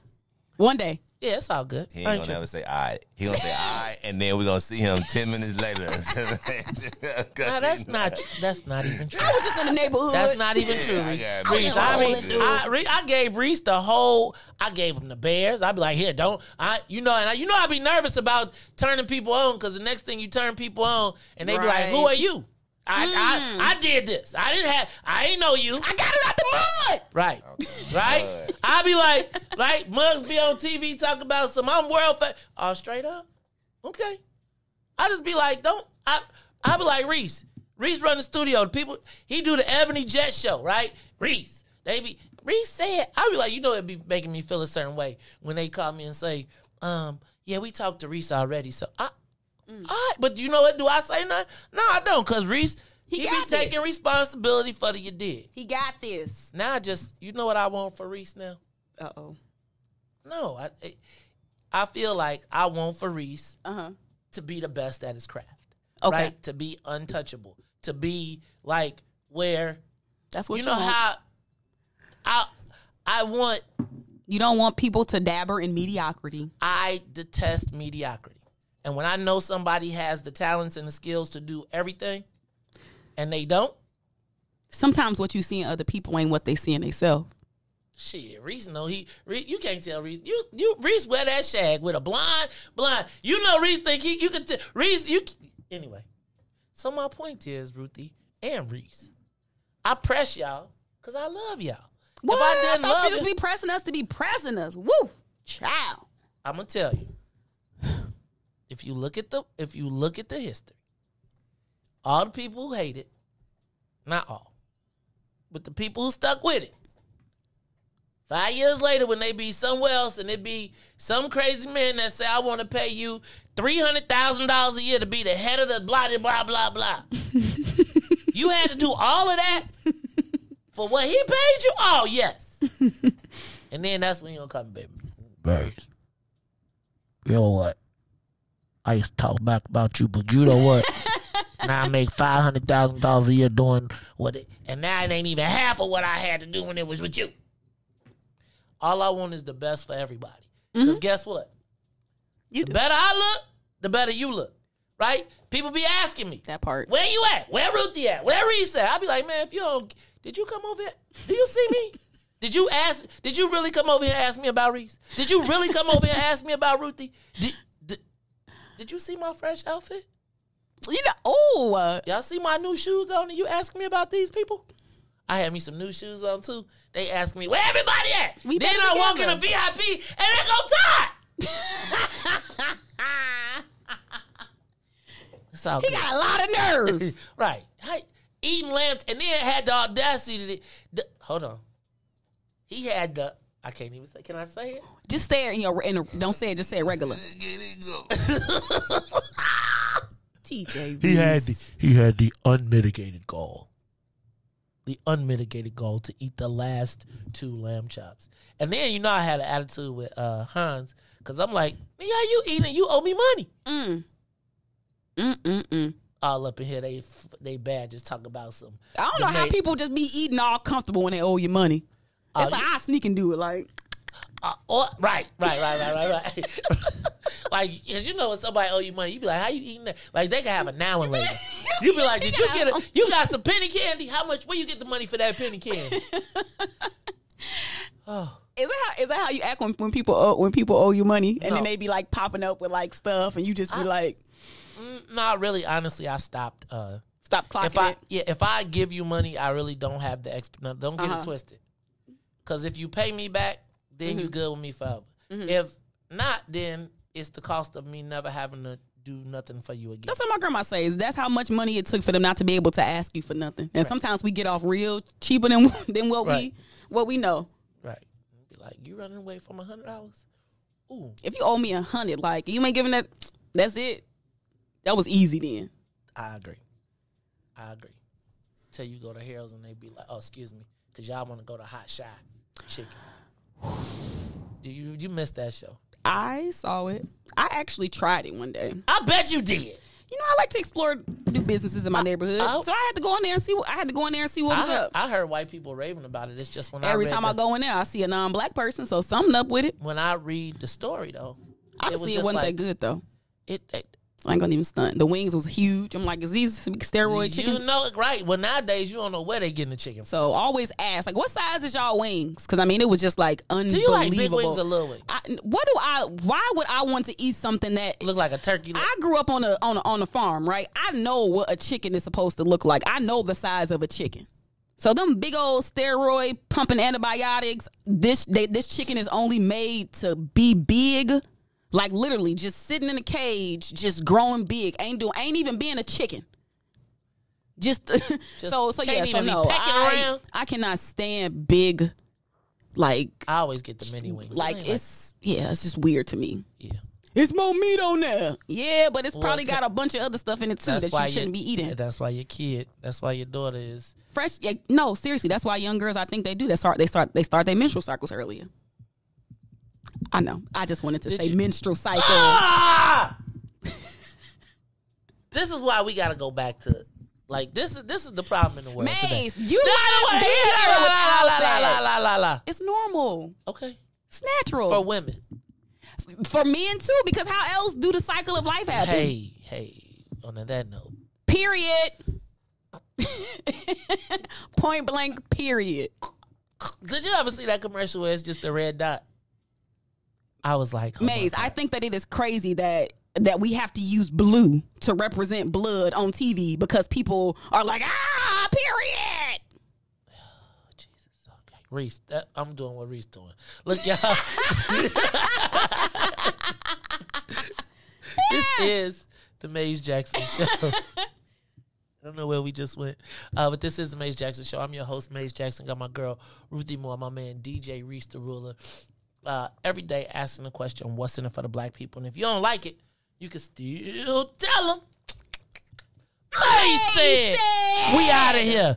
Peace! Let's get down to business and go ahead and address the facts, man. Lightfoot seems more lesbian than black. Rahm Emanuel's another case. He was just as tired. 50 closed schools left much to be desired. Police had Anjanette naked on that body cam. They suppressed the footage so it couldn't touch a lot of hands. Reminds me of that 16 shots in that cover-up. Both of them similar, so I went and dug it up. George Floyd killed, a lot of riots happened in the town. Southside burned and they wouldn't let them bridges down. Grandmother sick, need a prescription and plus a couple groceries. You gon' have have to travel just to get it now. COVID-19 out here shutting all the business down. Not enough SBA loans to even give around. So many failed businesses that you could put them in the pile. If you don't survive the pandemic, it's gonna sit you down. We sing, dance, play ball, entertain, and crack jokes. Government infested black neighborhoods with crack smoke. System that milked us so bad, we got lactose. Still trying to find out what's in it for us black folks. We sing, dance, play ball, entertain, and crack jokes. Government infested black neighborhoods with crack smoke. System that milked us so bad, we got lactose.